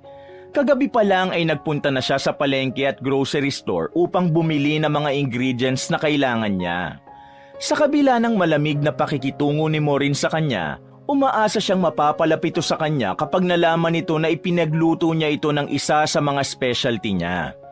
Sa gitna ng paggawa ni Maricel ng buko pie ay napadaan sa kusina si Manang Celia. Agad nitong naamoy ang mabangong aroma ng buko pie kaya lumapit ito sa kanya. Ang bango naman ang niluluto mo, Maricel. Buko pay ba yan? Tanong ni Manang Celia. Opo, Manang Celia. Specialty ko po ito. Sana magustuhan ni Maureen. Nakangiting tugon ni Maricel. Tiyak na magugustuhan niya yan. Hindi ko alam na magaling ka palang gumawa ng mga ganyan. Sa bus lang ako nakakatikim ng ganyan kapag umuwi ako sa probinsya namin. Patikim ako ha. Tura ng matanda na sinundan nito ng pagtawa. Sige po, maluluto na naman po yan Hintayin niyo na lang po. Tura ni Maricel. Matapos ang ilang minuto ay natapos na ang buko pie. Inabot ni Maricel ang isang maliit na hiwa ng buko pie kay Manang Celia. Agad itong tumikim at napangiti ng malapad. Ang sarap! Ito na ang pinakamasarap na buko pie na natikman ko. Puri ni Manang Celia. Nagpasalamat si Maricel. Ngunit kinakabahan pa rin siya. Alam niyang hindi madaling mapasaya si Maureen. Ngunit handa siyang subukan kung ang pagkakaayos naman nila ang magiging kapalit. Kumatok si Maricel sa kwarto ni Maureen na nasa second floor ng bahay. Dala niya ang isang pinggan na may 2 hiwa ng masarap na buko pie. Maya-maya ay bumukas ang pinto at agad na napasimangot si Maureen nang makita siya. Nakita ni Maricel na nasa loob ng kwarto ni Maureen ang lalaking kasama nito sa pool nung nakaraang araw. Isasarado na sana ni Maureen ang pinto pero mabilis yung pinigilan ni Maricel. Sandali lang, Maureen. Tura ni Maricel. Ano bang kailangan mo? Tanong ni Maureen. Naramdaman niya ang pagkairita sa pagsasalita nito. Gumawa ako ng buko pie para sa'yo. Sana magustuhan mo. Inabot ni Maricel ang buko pie sa kanyang nakababatang kapatid. Hindi ako kumakain ng ganyang pagkain. Pagkain niya na mahirap, di ba? Saka kung ikaw ang gumawa niyan, lalong walang dahilan para ilagay ko yan sa bibig ko. Mataray na tanggi ni Maureen. Hindi man lang nito tinitingnan ang buko pie. Masarap ito, promise. Tumikim ka kahit konti. Kapag ayaw mo, huwag mo na lang kainin. Pilit ni Maricel. Bahagyang tumaas ang kilay ni Maureen at kinuha ang buko pie mula sa kamay ni Maricel. Kung masarap talaga to, bakit hindi na lang ikaw ang kumain? Sigaw ni Maureen. Laking gulat ni Maricel nang isinalpak ni Maureen ang buko pie sa kanyang mukha. Ang mainit-init na buko pie ay nagdulot ng bahagyang hapdi sa mukha ni Maricel. Kahit sumisigaw na sa sakit si Maricel ay hindi pa rin huminto si Maureen sa pagngudngod ng buko pie sa kanyang mukha. Akala mo ba matutuwa ako kapag pinagluto mo ako? Kahit anong gawin mo, hindi kita matatanggap na kapatid ko! Galit pang sigaw ni Maureen. Sa pagkakataon na yon ay narinig ni Maricel na nagsalita ang lalaking kasama ni Maureen. Maureen, tama na! Lumapit ang lalaki at inawat si Maureen. Pumalag si Maureen. Huwag kang makialam! Sigaw nito sa lalaki. Tahimik na pinulot ni Maricel ang mga piraso ng buko pie mula sa sahig. Inilagay niya mga yun sa pinggan. Tahimik siyang lumuha. Nang matapos sa pagpulot ay nagmamadaling umalis si Maricel sa harapan ng kwarto ni Maureen. Matapos maghilamos si Maricel sa banyo, ay nagdesisyon siyang magtungo sa pool area. Ayaw niyang makita ni Lola Mary ang pag-iyak niya, kaya minabuti niyang lumabas ng bahay at magtungo sa isang lugar kung saan siya pwedeng huminga kahit sandali. Tahimik siyang naupo sa gilid ng pool. Napakagatlabi si Maricel habang ang kanyang mga luha ay walang hinto sa pagbagsak. Ang hapdi mula sa mainit na buko pie na isinupalpal ni Maureen sa kanyang mukha ay walang kwenta kumpara sa sakit na mga salitang sinabi ni Maureen sa kanya. Bakit ganito? Gusto ko lang naman na magkaayos kami. Mahinang bulong ni Maricel sa sarili habang pinupunasan ang luha sa kanyang pisngi. Napapitlag si Maricel nang may narinig siyang yabag sa likuran. Tumigil siya sa pag-iyak at mabilis na pinahid ang mga luha. Ngunit huli na dahil lumapit ng lalaking nakita niya kanina sa kwarto ni Maureen. Okay ka lang? Nag-aalalang tanong ng lalaki. Umiwas ng tingin si Maricel sa lalaki. Kung ikaw kaya ang hilamusan ng bagong lutong buko pie, sa tingin mo ba magiging okay ka pa? Sagot ni Maricel. Nagulat siya nang biglang tumawa ang lalaki. That's a good one. Napatawa mo ko ah. Nathan nga pala. Inilahad ng lalaki ang isa nitong kamay. May pag-aalinlangan na tinanggap ni Maricel ang kamay ng lalaki. Sorry nga pala sa nangyari kanina. Kahit ako nagulat sa ginawa ni Maureen sa'yo kasi alam ko na magkapatid kayo. Napabuntong hininga si Nathan. Hindi nagsalita si Maricel. Nanatili siyang nakatingin sa tubig sa pool. Pero ganun talaga si Maureen. Kapag hindi nasusunod ang gusto niya o kaya mainit ang dugo niya sa'yo, makakatikim ka ng pagiging maldita niya. Napapailing na dugtong ni Nathan. Hindi pa rin nagsalita si Maricel. Ngunit hindi niya napigilang mapaisip kung ano bang nagawa niya para maging ganun ang trato ni Maureen sa kanya. To be honest, hindi ako makapaniwala na magkapatid kayo ni Maureen. Magkaiba kayo ng ugali. Kahit hindi nagsasalita si Maricel ay tuloy pa rin si Nathan sa pakikipag-usap sa kanya. Napatingin si Maricel kay Nathan. Ngunit agad niyang iniwas ang tingin. Wala siyang masabi, kaya pinili na lamang niya ang manahimik. Sige, alis na ako ha. Huwag mo masyadong dibdibin ang mga bagay na yan ha. See you next time. Paalam ni Nathan bago ito tumalikod at naglakad palayo. Habang naglalakad si Nathan, ay hindi napigilan ni Maricel na tingnan ang lalaki. Aaminin niya na naging magaan agad ang loob niya kay Nathan kahit yun ang unang beses na kinausap siya nito. Isang umaga, tahimik na nakaupo si Maricel sa malambot na sofa sa sala habang nanonood ng palabas sa TV. Ang mga mata niya ay nakatutok sa screen, ngunit ang isip niya ay lumulutang pa rin sa mga pangyayari nung nakaraang araw. Bigla siyang nakarinig ng yabag ng sapatos na palapit. Nang lumingon siya sa may pinto ay nakita niya si Nathan na agad ngumiti nang makita siya. Umupo ang lalaki sa tabi niya. Dahil masyado itong malapit sa kanya ay umusog siya ng kaunti palayo rito. Grabe ka naman makalayo sa akin. May sakit ba ako? Natatawang biro ni Nathan. Wala rito si Maureen. Umalis siya kanina kasama mga kaibigan niya. Agad na sabi ni Maricel at binalik niya ang tingin sa TV. Hindi naman si Maureen ang ipinunta ko rito eh.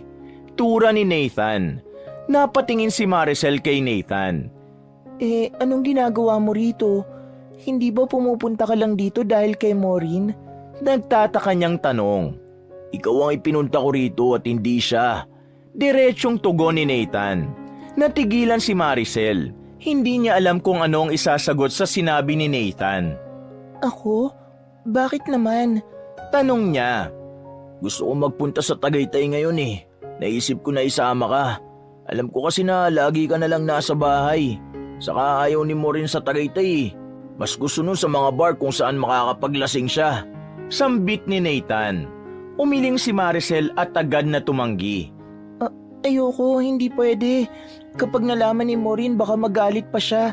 Panigurado na aawayin na naman ako nun. Bakit naman siya magagalit? Nagtatakang tanong ni Nathan. Kasi boyfriend ka niya. Baka kung ano pang isipin niya kapag nalaman niya na magkasama tayo. Tugon ni Maricel. Bahagyang natawa si Nathan at sinabi nito na magkaibigan lang ito at si Maureen kaya wala raw dahilan para magalit si Maureen kay Maricel. Sa nalaman ay nabawasan kahit papano ang kaba ni Maricel pero nanatili pa rin ang alinlangan niyang sumama kay Nathan. Huwag ka na mag-isip ng kung ano-ano. Tara na, umalis na tayo. Tumayo na si Nathan ng sandaling yon. Kung sasama ako sa'yo, gusto kong isama si Lola Mary. Ayoko siyang maiwang mag-isa. Sabi ni Maureen. Maricel, mahaba ang biyahe papuntang Tagaytay. Baka mapagod lang si Lola Mary. Hayaan mo na siya magpahinga dito. Saka, di naman siya mag-isa rito eh. Ang dami kaya ng kasambahay dito. Giit ni Nathan. Bago pa makapagdesisyon si Maricel ay hinila na siya ni Nathan sa kamay. Napatayo na rin siya. Sandali, magbibihis muna ako. Natatarantang wika ni Maricel. Huwag na, okay na yung suot mo. Nakangiting sabi ni Nathan. Pagdating nila sa sasakyan ni Nathan na nakapark sa labas ng bahay ay pinagbuksan siya nito ng pinto. Umupo si Maricel sa passenger seat. Mabilis namang pumwesto si Nathan sa driver seat at binuhay na nito ang makina ng kotse. Napatingin si Maricel kay Nathan habang halata ang bahagyang takot at hiya sa mga mata niya. Relax ka lang, promise. Mag-e-enjoy ka. Sabi ni Nathan at sinimulan na nitong paandarin ang sasakyan. Habang umaandar ang kotse, Hindi maiwasan ni Maricel na mag-isip ng kung ano ba talaga ang motibo ni Nathan para yayain siya nitong lumabas kahit hindi sila close. Ganun pa man, hindi niya maitatanggi na excited siyang makapunta sa Tagaytay. Dahil sa edad niyang yon, kahit isang beses ay hindi pa siya nakarating sa lugar na yon. Makalipas ang mahigit isang oras na biyahe, ay nakarating na sina Maricel at Nathan sa Tagaytay. Nawala na ang kaba ni Maricel nang makita niya ang magagandang tanawin doon. Lalo na nang makita niya ang Taal Volcano sa kauna-unahang pagkakataon. Ang unang pinuntahan nila ay ang Sky Ranch. Nagkaroon si Maricel ng alinlangan nang makita niya na may mga rides pala roon. Oh, bakit parang kinakabahan ka? Natatawang tanong ni Nathan. Sasakay ba tayo sa mga rides na yan? Tanong ni Maricel habang kinakabahan. Oo naman, kaya nga nandito tayo, di ba? Saka dapat sulitin natin yung binayad natin sa ticket. Tugon ni Nathan. Nathan, takot akong sumakay sa mga ganyang rides eh. Umalis na tayo rito. Tanggi ni Maricel. Ay naku, ang KJ mo naman. O sige, ganito na lang ha. Kahit isang rides lang. Doon sa Ferris wheel para chill lang. Pilit pa ni Nathan. Napatingin si Maricel sa higanting Ferris wheel. Hindi nga yun nakakatakot pero napakalayo ng Ferris wheel na yun sa mga Ferris wheel sa peryahan na napuntahan niya. Sobrang laki at taas nun. Sigurado ka bang kaya kong sumakay dyan? Kinakabahan pa rin na tanong ni Maricel. Oo naman, saglit lang naman yan eh. Saka kapag nasa taas ka na, pumikit ka na lang. Wika ni Nathan. Dahil sa nakita ni Maricel na gusto talagang sumakay ni Nathan sa Ferris wheel, ay pumayag na lang siya kahit natatakot siya. Nang nakasakay na sila ay napapikit si Maricel nang magsimulang tumaas ng unti-unti ang cabin na kanilang kinaroroonan. Bakit ko ba ito ginawa? Tanong ni Maricel habang mahigpit na nakahawak sa braso ni Nathan at ang isang kamay naman ay nakahawak ng mahigpit sa upuan. Relax ka lang. Sagot ni Nathan at inilabas ang cellphone. Selfie tayo. Ayoko Nathan, hindi ako photogenic. Protesta ni Maricel at tinakpan niya ang kanyang mukha. Remembrance lang, sige na, smile ka na. Giit ni Nathan. Itinapat na ni Nathan ang kamera ng cellphone nito sa kanilang dalawa. Walang nagawa si Maricel kundi ngumiti kahit kinakabahan. Nang tingnan ni Nathan ang picture nilang dalawa ay napangiti ito. Akala ko ba hindi ka photogenic? Ang ganda-ganda mo kaya rito. Tura ni Nathan. Bulero ka pala. Natatawang sambit ni Maricel. Nang nasa pinakatuktok na sila ay nilabanan ni Maricel ang takot. Sa malayo siya tumingin at mas lalo niyang na-appreciate ang ganda ng Tagaytay nang makita niya ang halos kabuuan ng lugar na yon mula roon. Pagbaba nila ay umalis na sila sa Sky Ranch at dumiretso sila sa isang kilalang restaurant na naghahain ng masarap na bulalo. Ang sarap ng bulalo rito. Sabi ni Maricel matapos humigop ng sabaw. Aliw na aliw naman si Nathan habang pinapanood ang pagkain ni Maricel. Matapos kumain, nagtungo sila sa isang coffee shop na may tanawin ng Taal Volcano. Habang umuusok ang tasa ng kanilang kape, nagkwentuhan sila tungkol sa kanilang mga buhay. Dahil doon ay mas nakilala pa ni Maricel si Nathan. Dahil sa masarap na kwentuhan na hindi na nila namalayan ang paglipas ng oras. Hanggang sa napansin ni Maricel na gabi na pala. Nathan, kailangan ko nang umuwi. Hindi ako nakapagpaalam kina tatay at Lola Mary. Baka nag-aalala na sila sa akin. Nababahalang wika ni Maricel. Ang aga pa eh, pero sige, ihatid na kita. Next time na lang tayo magtagal dito. Sagot ni Nathan. Pagdating nila sa bahay ni Maricel ay inihinto na ni Nathan ang kotse nito sa labas ng gate. Thank you Nathan, sobrang nag-enjoy ako. Tura ni Maricel sabay ngiti.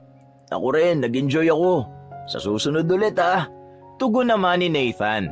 Sa pagbaba ni Maricel ng kotse ay hinintay muna niyang makaalis si Nathan bago niya binuksan ang malaking gate ng kanilang bahay.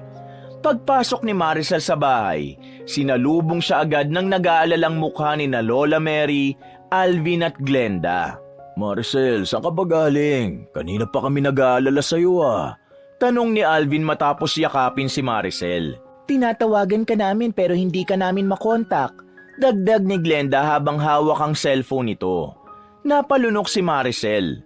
Nais niyang sabihin na magkasama sila ni Nathan, ngunit bigla siyang nagkaroon ng takot na baka malaman yun ni Maureen at magalit ito. Namasyal lang po ako sa mall. Tapos, nanood po ako ng pelikula sa sinihan. May sira na rin po kasi ang cellphone ko eh. Minsan nawawala ng signal kaya siguro hindi niyo ako natawagan.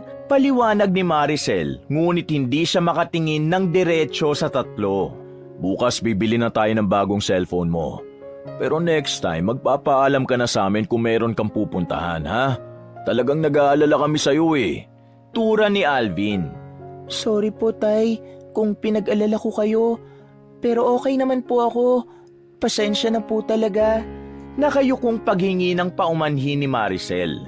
Nang tingnan ni Maricel si Lola Mary ay tahimik lang ito at matiiman tingin sa kanya. Ramdam niya na tila alam ng lola niya na hindi siya nagsasabi ng totoo. Sa tagal nilang magkasama, alam na talaga nito kapag nagsisinungaling siya. Nagpaalam na siya sa tatlo at sinabi niya na gusto niya nang magtungo sa kwarto dahil inaantok na siya. Umakyat na si Maricel sa kwarto at nagpalit ng damit. Umupo siya sa gilid ng kama at hindi niya maiwasang mapangiti nang maalala ang mga ginawa nila ni Nathan sa araw na yon. Mahimbing na natulog sina Maricel at Lola Mary ng gabing yon. Kahit paano ay nagpasalamat si Maricel na hindi na siya kinausap ng lola niya kahit alam niyang ramdam nitong nagsisinungaling siya kanina. Subalit ang tahimik na gabi ay nagambala ng malalakas na pagkatok sa pinto ng kanilang silid. Tila galit na galit ang kumakatok at parang nais na nung sirain ang pinto. Nagising si Maricel at nagtaka siya kung sino ang kumakatok sa kwarto nila ng ganong oras. Sunod na nagising si Lola Mary.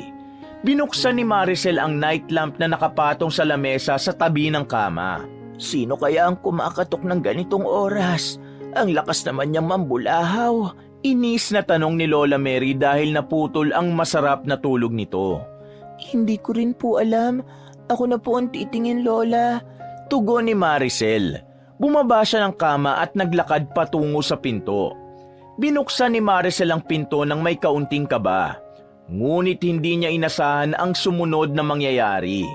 Sa pagbukas kasi niya ng pinto, isang malakas na sampal ang sumalubong sa kanya.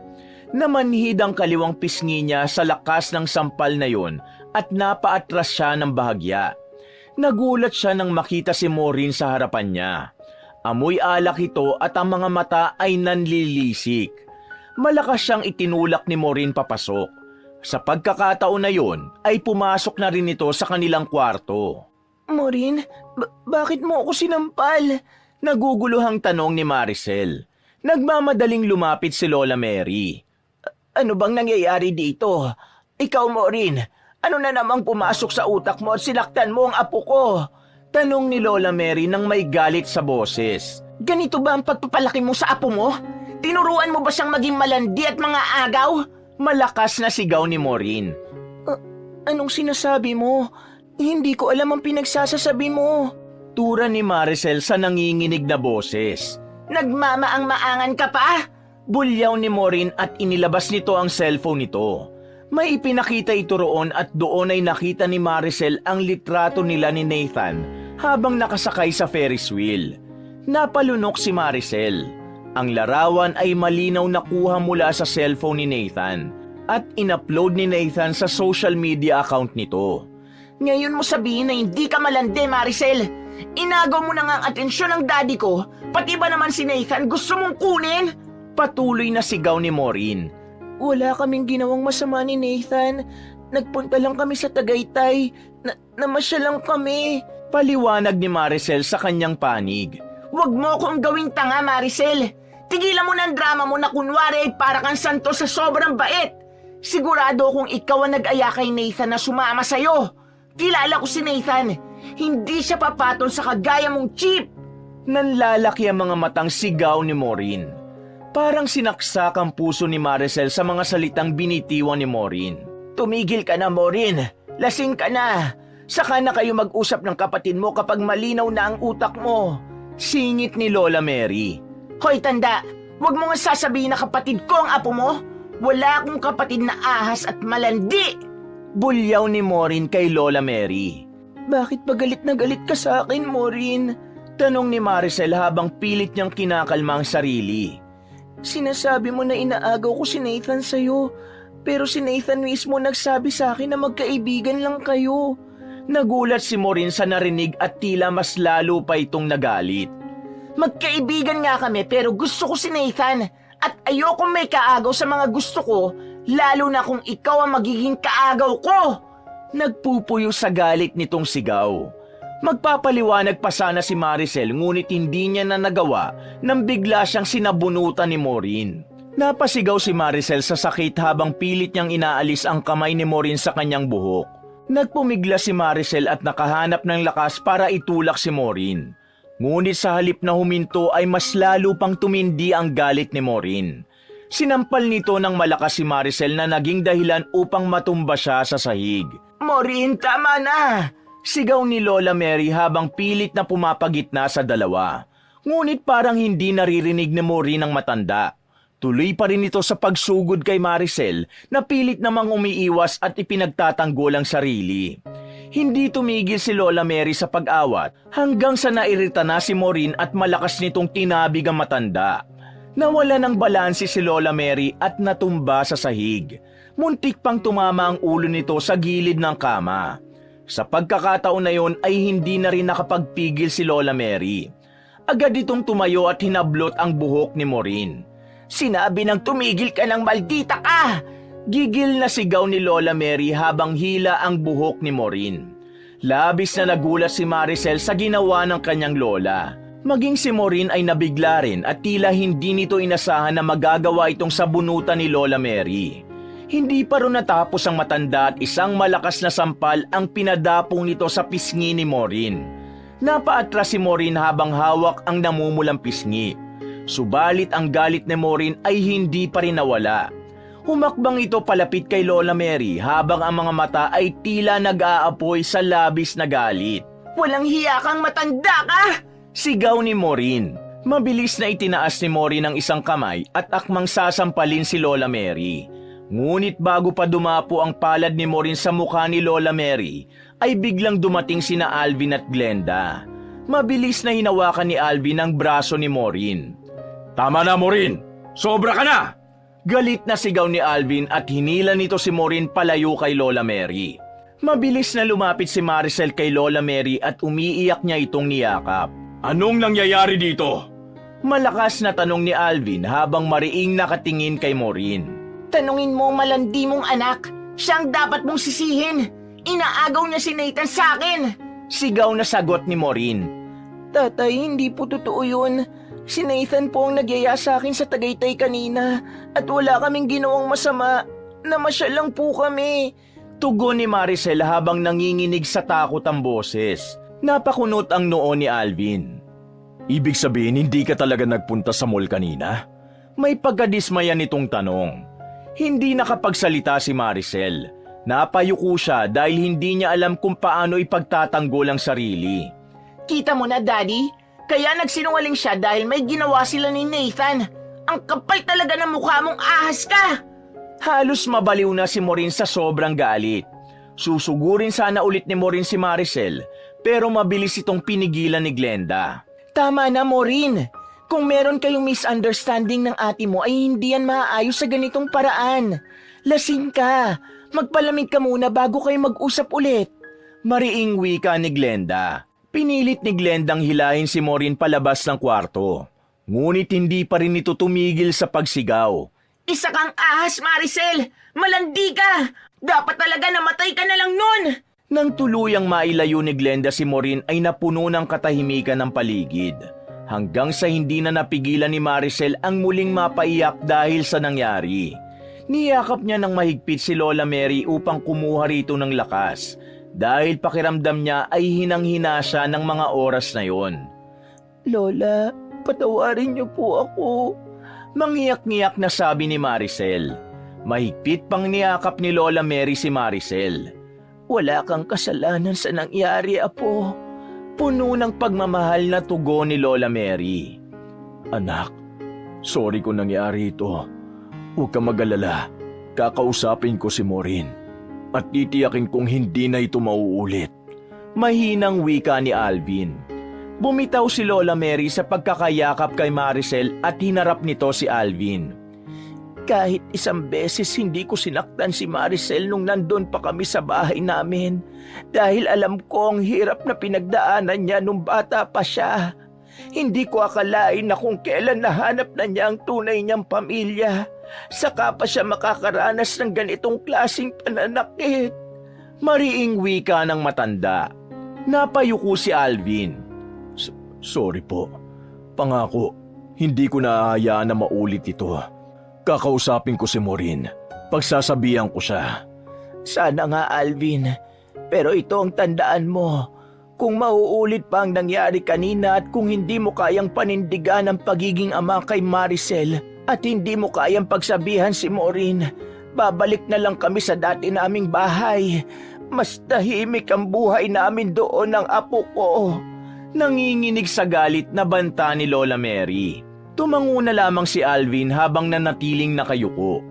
Muling niyakap ni Lola Mary si Maricel. At sa pagkakataong yon ay may parte ng puso niya na gusto nang bumalik sa dati nilang bahay. Kaya lang, pinipigilan naman siya ng kagustuhan niya na makasama ang kanyang ama. Simula ng gabing yon ay nagpasya si Maricel na umiwas na lang kay Maureen, hindi dahil sa takot, kung hindi dahil sa masakit na katotohanang kailanman ay hindi na sila magkakasundo ng kanyang kapatid.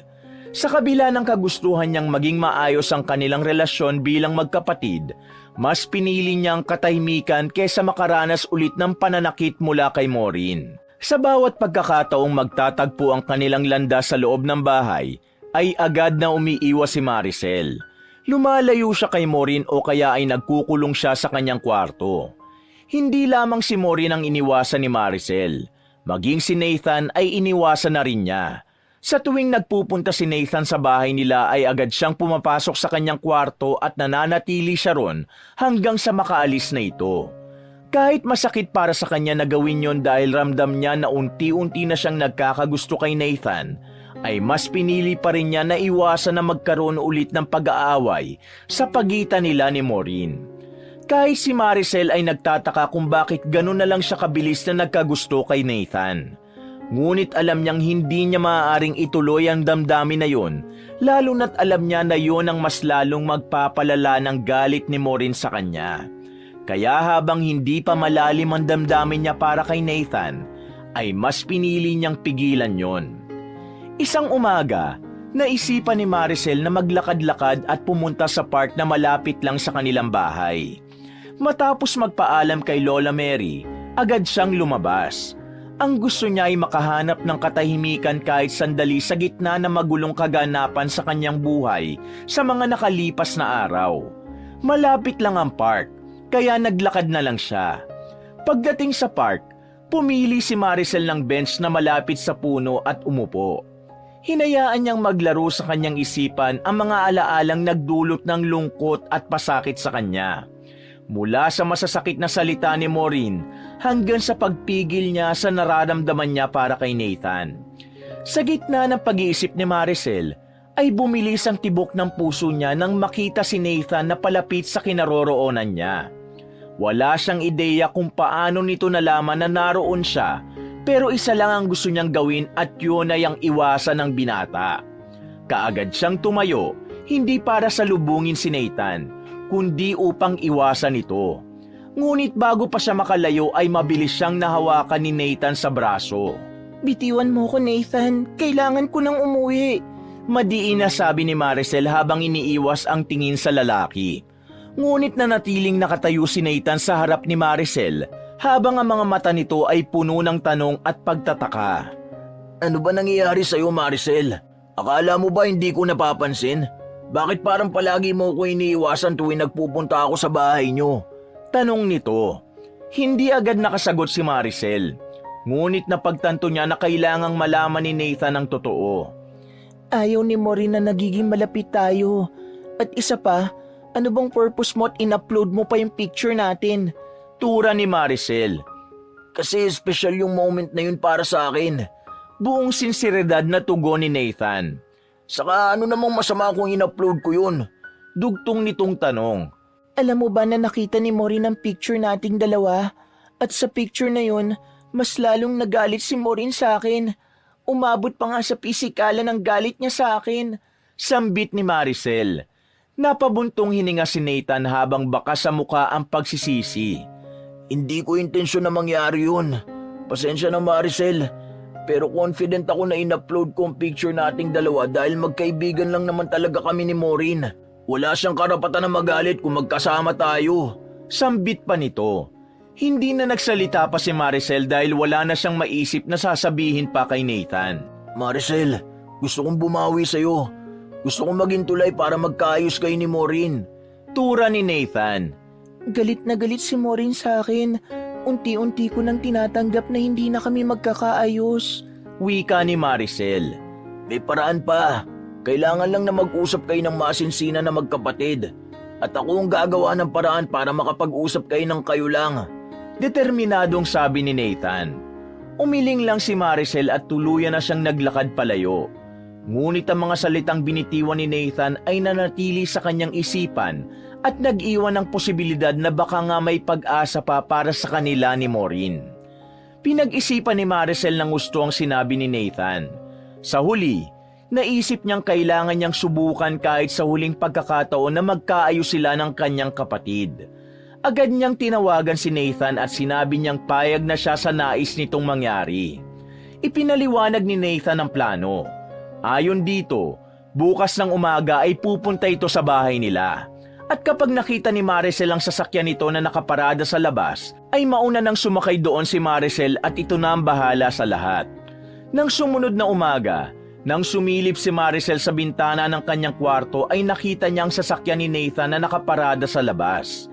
Lumabas siya ng tahimik at sumakay sa backseat ng kotse. Makalipas ang ilang minuto ay nakita niya si Nathan at Maureen na lumabas mula sa gate.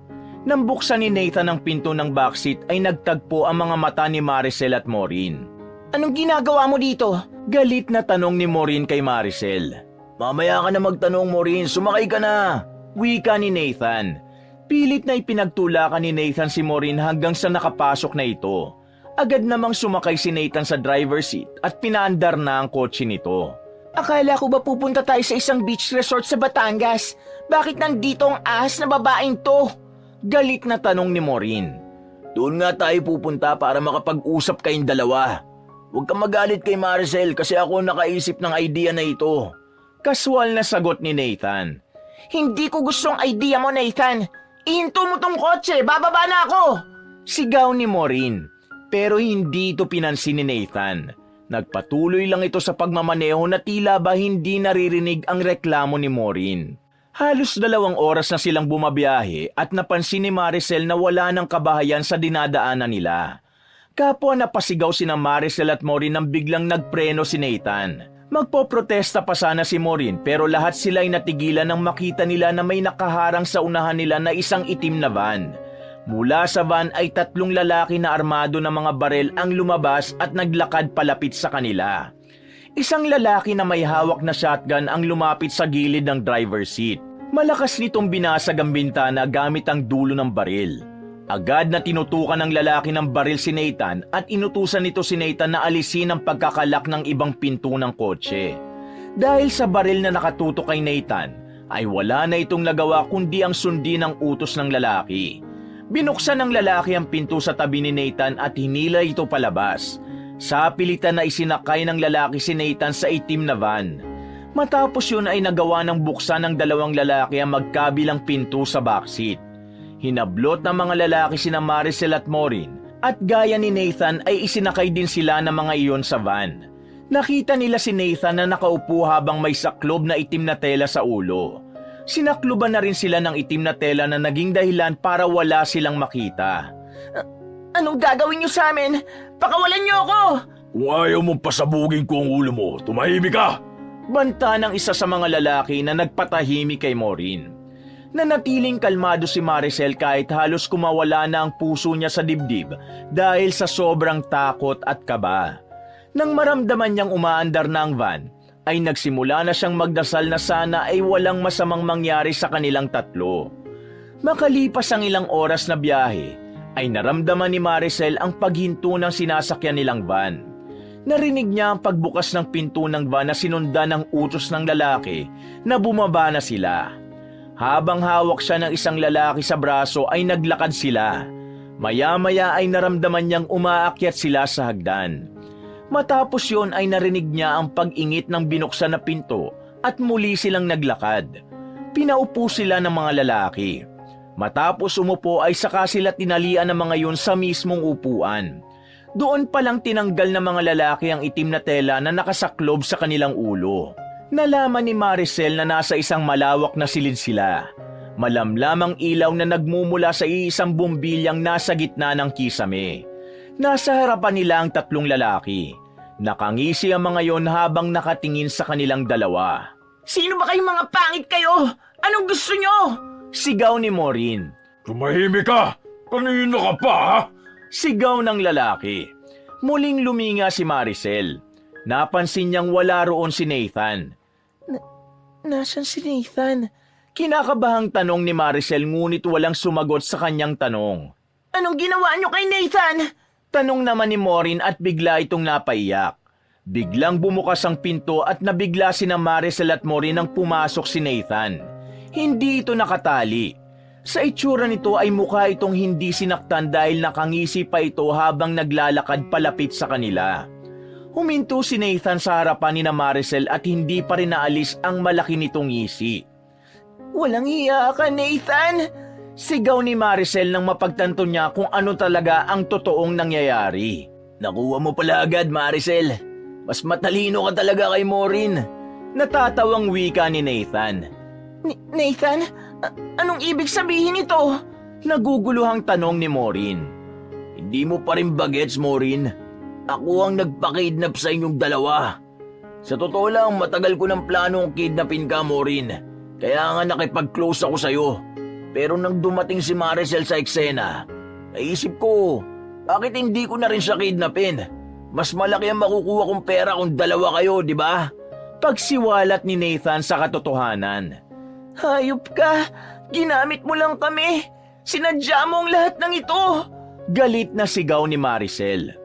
Tama ka naman, Maricel. Sinadya akong pag-awayin kayong dalawa at ginamit ko ang ideya na pag-ayusin ko kayo para sumama kayong dalawa sa akin. At tignan nyo, nagtagumpay ako! Sabi ni Nathan sabay tawa ng malakas. Pera lang pala ang gusto mo. Pwes tawagan mo na si Daddy para makaalis na ako sa lugar na ito. Tura naman ni Maureen. Sino may sabi na makakaalis kayo rito? Sa oras na makuha ko ang pera kay Alvin, papatayin ko na kayong dalawa. Hindi ko hahayaang makapagsumbong kayo sa mga pulis. Malademonyong ngumiti si Nathan sa kanilang dalawa. Halos magdilim ang paningin ni Maricel sa narinig. Nanginginig siyang napasandal sa upuan. Hindi siya makapaniwalang ang lalaking pinagkakatiwalaan nila ay siya palang magiging dahilan ng kanilang kapahamakan. Makalipas ang ilang sandali, ay lumabas muna si Nathan. Halos ilang minuto rin itong nawala bago ito muling bumalik habang hawak ang isang cellphone. Tinawagan ko na ang daddy nyo. Hindi man lang niya nakilala ang boses ko. Galing ko, di ba? Sinabi ko sa kanya na 100 million pesos ang ransom para makawala kayong dalawa. Kawawa naman ang daddy nyo. Asang-asa siya na makakauwi pa ng buhay ang dalawa niyang prinsesa. Isang nakakalokong tawa ang pinakawala ni Nathan. Hindi ako makapaniwalang nagawa mo sa akin to, Nathan! Galit na sigaw ni Maureen. Trabaho lang, Maureen. Walang personalan. Tura ni Nathan. Ay, gusto kong mag-celebrate dahil bukas milyonaryo na ako. Hoy, kayong dalawa. Sumama kayo sa akin at bibili tayo ng alak. At ikaw, bantayan mo ang dalawang yan, ha. Kapag yan nakawala, mayayari ka sa akin. Dugtong pa nito. Umalis si Nathan kasama ang dalawang lalaki. Agad na tumingin si Maureen kay Maricel habang galit na galit. Ikaw ang malas sa buhay ko! Simula nang dumating ka sa buhay namin, puro kamalasan na ang nangyari! Sigaw ni Maureen kay Maricel. Tahimik lang si Maricel. Hindi niya pinansin ang mga binitiwang salita ng kapatid. Sa halip, pinilit niyang ituon ang kanyang pansin sa pagpapaluwag ng tali sa kanyang mga kamay. Ang bawat segundo ay mahalaga at alam niyang wala silang oras para magsisihan. Bakit hindi ka nagsasalita dyan? Wala ka talagang kwenta, Maricel! Lagi mo na lang akong dinadamay sa mga kamalasan mo! Patuloy pa ni Maureen. Napatingin ang lalaking nagbabantay sa kanila. Baka sa mukha nito ang pagkairita. Ano ba yan? Ang ingay nyo Lalabas muna nga ako at baka mabingi ako sa bunganga mo. Anito at malalaki ang hakbang na lumabas ito ng silid na yon. Malakas nitong isinara ang pinto. Pagkalabas ng lalaki, sakto namang natanggal ni Maricel ang tali sa kanyang mga kamay. Napanganga si Maureen sa gulat. Mabilis na sinenyasan ni Maricel si Maureen na huwag itong maingay. Nang tuluyan ng makawala si Maricel ay agad niyang isinunod na alisin sa pagkakatali si Maureen. Ano nang gagawin natin? Pabulong na tanong ni Maureen habang baka sa mukha nito ang takot. Sinubukan ni Maricel na buksan ang pinto, ngunit nakalak yun. Napatingin siya sa nakabukas na bintana. Lumapit siya roon at sumilip. Nalaman niyang nasa ikalawang palapag sila ng isang lumang gusali at sa ibaba ay damuhan. Maureen, kailangan nating tumalon dito. Sabi ni Maricel. What? Ayoko. Baka mabalian ako ng paa dyan. Mariin na tutol ni Maureen. Damuhan ang nasa ibaba. Isa pa hindi yan sobrang taas. Mas mabuti nang mabalian tayo ng paa kaysa patayin tayo ni Nathan. Tura ni Maricel. Hindi na naghintay si Maricel ng sagot mula sa kapatid. Tumalon siya mula sa bintana at sa kabutihang palad sa damuhan siya bumagsak kaya hindi siya nakaramdam ng matinding sakit sa kanyang mga paa. Agad niyang tiningala si Maureen. Tumalon ka na, Maureen. Pigil na sigaw ni Maricel. Nanatiling nakaupo sa gilid ng bintana si Maureen. Hindi ko kaya, Maricel. Natatakot ako. Tura ni Maureen. Maureen, kailangan mong tumalon na. Baka bumalik na sina Nathan. Kulang na lang ay magmakaawa si Maricel kay Maureen ng sandaling yon. Hindi ka ba nakakaintindi? Hindi ko nga kaya eh. Halos maiyak na si Maureen. Napabuntong hininga si Maricel hanggang isang ideya ang naisip niya. Alam mo, Maureen, masyado kang makasarili. Kahit siguro kahit kailan hindi kita nakasundo. At alam mo ba, hindi ka naman talaga maganda eh. Maputi ka lang kaya mukha ka maganda. Ang dry pa ng buhok mo parang walis tingting. At ang hininga mo sa umaga, Diyos ko, nakakamatay. Pero ang pinakamalala, ubod ka ng maldita. Kahit si Satanas walang binatbat sa kasamaan mo. Sigaw niya kay Maureen. Nagngit-ngit sa galit si Maureen sa mga sinabi ni Maricel. Anong sinabi mo? Hintayin mo ako dyan, Maricel. Bababa ako't kakalbuhin kita sa sabunot. Gigil nitong sabi. Sa sobrang galit ni Maureen kay Maricel ay tumalon na ito mula sa bintana. Nagulat ito nang lumapag ang mga paa nito sa damuhan. Hindi ako nasaktan. Bulalas ni Maureen. Sabi ko naman sa iyo eh, ayaw mo pang maniwala. Nangingiting wika ni Maricel. Biglang nagbagong ekspresyon ng mukha ni Maureen. Bumakas ang labis na galit dito at alam ni Maricel na naalala na nito ang masasakit na salitang sinabi niya kanina. Sasabunutan sana siya ni Maureen, pero mabilis siyang nagsalita. Mamaya mo na ako sabunutan. Unahin muna natin ang pagtakas. Pigil ni Maricel sa kapatid. Tumango si Maureen at magkasabay silang tumakbo papunta sa talahiban.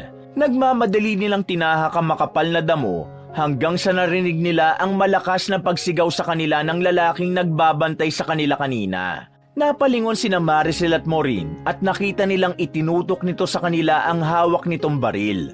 Sa pagkakataon na yon ay hindi na inisip ni Maricel ang kanyang sarili. Iniharang niyang sarili kay Maureen at kasunod noon ay pumailan lang ang isang malakas na putok ng baril. Naramdaman niya ang pagtama ng bala sa likod niya. Nangihinang napaluhod si Maricel. Maricel, bakit mo ginawa yun? Hindi makapaniwalang tanong ni Maureen. Okay lang ako. Tara na, kailangan na nating makalayo rito. Kahit nahihirapan ay nagpumilit pa rin na tumayo si Maricel. Hinila ni Maricel ang kamay ng kanyang kapatid kahit na namimilipit siya sa sakit. Patuloy silang tumakbo sa talahiban na hindi na sila lumingon pa. Makalipas ang ilang minuto, narating na nila ang kalsada. Tila pumabor ang pagkakataon sa kanila dahil saktong may paparating na kotse. Pumagit na si Maureen at kumaway. Huminto ang sasakyan at lumabas ang driver. Ano nangyayari sa inyo? Tanong ng lalaking driver. Tulungan mo kami. Kinidnap kami. May humahabol sa amin at may tama ng balang kapatid ko. Naiiyak na tugon ni Maureen sa lalaki. Agad na binuksan ng driver ang pintuan ng sasakyan nito at tinulungan nitong makasakay si Maricel sa backseat. Nang makasakay na rin si Maureen, ay agad na pinaandar ng lalaki ang sasakyan palayo sa lugar na yon. Agad na dinala ng lalaki sina Maricel at Maureen sa ospital. Ang lalaki ang naunang bumaba para tumawag ng mga nurse. Maya-maya ay may mga nurse nang lumapit sa sasakyan habang may dalang stretcher ang mga yon. Mabilis namang naihiga si Maricel sa stretcher at habang dinadala siya sa emergency room, ay unti-unti nanlabo ang paningin niya hanggang sa tuluyan na siyang nawala ng malay. Nang bumalik ang malay ni Maricel, ay nakahiga na siya sa isang hospital bed habang may nakakabit na dextrose sa kanyang braso. Inilibot niya ang mata sa paligid at nakita niya si Maureen nakaupo sa maliit na sofa sa gilid habang mahimbing na natutulog. Maureen? Mahinang tawag ni Maricel. Nagising si Maureen at agad itong lumapit kay Maricel. Finally, gising ka na. Kumusta ang pakiramdam mo? Nag-aalalang tanong ni Maureen. Okay na ako. Si tatay, alam na ba niya nangyari? Tura ni Maricel. Oo, alam na niya. Papunta na siya rito kasama ang lola mo at si mami. Nakapag-report na rin ako sa mga pulis at may good news ako sa'yo. Nahuli na agad si Nathan at ang mga tauhan niya. Wala na tayong dapat ikatakot. Yung lalaking tumulong naman sa atin, umalis na. Sabi ko nga, bibigyan ko siya ng reward pero ayaw niya. Sabi ni Maureen habang may ngiti sa labi. Napangiti si Maricel sa mga narinig niya mula kay Maureen. Maya-maya ay lumalamlam ang mukha ni Maureen. Pero Maricel, bakit mo sinalo yung bala? Ako dapat ang tatamaan nun, di ba? Tanong ni Maureen. Dahil kapatid kita, Maureen. At mahal kita. Walang gatol na sagot ni Maricel. Hindi na napigilan ni Maureen ang pag-agos ng luha nito. Patawarin mo ko sa lahat na nagawa kong mali. Natakot lang ako na baka agawin mong atensyon ni Daddy. Alam kong ang babaw ng dahilan ko. Pero yun talagang reason kung bakit ang init ng dugo ko sa'yo. Umiiyak na wika ni Maureen. Maureen, hindi ko kailanman inisip na agawin ang atensyon ni tatay sa'yo. Isa pa, hindi natin kailangan mag-agawan ng atensyon sa kanya kasi pareho niya tayong anak at pareho din niya tayong mahal. Wika ni Maricel at hinawakan niya ang isang kamay ni Maureen. Maingat na niyakap ni Maureen si Maricel. Naramdaman ni Maricel ang labis na pagsisisi ni Maureen. Ngunit bigla ring kumala si Maureen sa pagkakayakap sa kanya at inirapan siya. Wait lang ate, totoo ba lahat ng sinabi mo kanina kaya napatalon ako dahil sa galit? Yung maputi lang ako kaya mukha ako maganda? Yung dry ang buhok ko at yung about sa hininga ko? Tanong ni Maureen. Yung iba lang ang totoo. Bahala ka nang hulaan kung alin doon ang totoo at hindi. Natatawang tugon ni Maricel. Pero in fairness, effective ang ginawa mo kasi napatalon talaga ako. Tura naman ni Maureen. Nagkatawanan silang dalawa at muli silang nagyakap. Hindi na rin napigilan ni Maricel ang kanyang mga luha. Pero yun ay luha ng kasiyahan. Sa kabila ng lahat ng hirap at panganib na pinagdaanan nila, alam niya na nangyari yun upang tuluyan na silang magkaayos ni Maureen. Pagkatapos ng lahat ng nangyari, ay tuluyan ang naging maayos ang samahan ni na Maricel at Maureen. Matapos mahuli si Nathan at ang mga tauhan nito, ay mabilis na naisara ang kaso laban sa mga ito at nakatiyak sina Maricel na hindi na makakalabas sa kulungan sina Nathan. Tuluyan ang naging masaya si Maricel sa buhay na meron siya. Bumalik siya sa pag-aaral at kumuha siya ng isang business course upang mas maunawaan niya ang pagpapatakbo ng kanilang negosyo. Labis namang nasiyahan si Alvin nang makita nito ang pagkakaayos ng dalawa nitong anak. Naglaan na rin ito ng mas maraming oras para kina Maricel at Maureen at tiniyak nito na hindi na muling magkakaroon ng puwang ang selos at alitan sa pagitan ni na Maricel at Maureen. Nabuhay silang lahat ng may pagmamahal, paggalang at respeto sa isa't isa. Sigurado sila na anumang pagsubok ang dumating sa buhay nila, ay haharapin nila yon ng magkakasama. Wakas!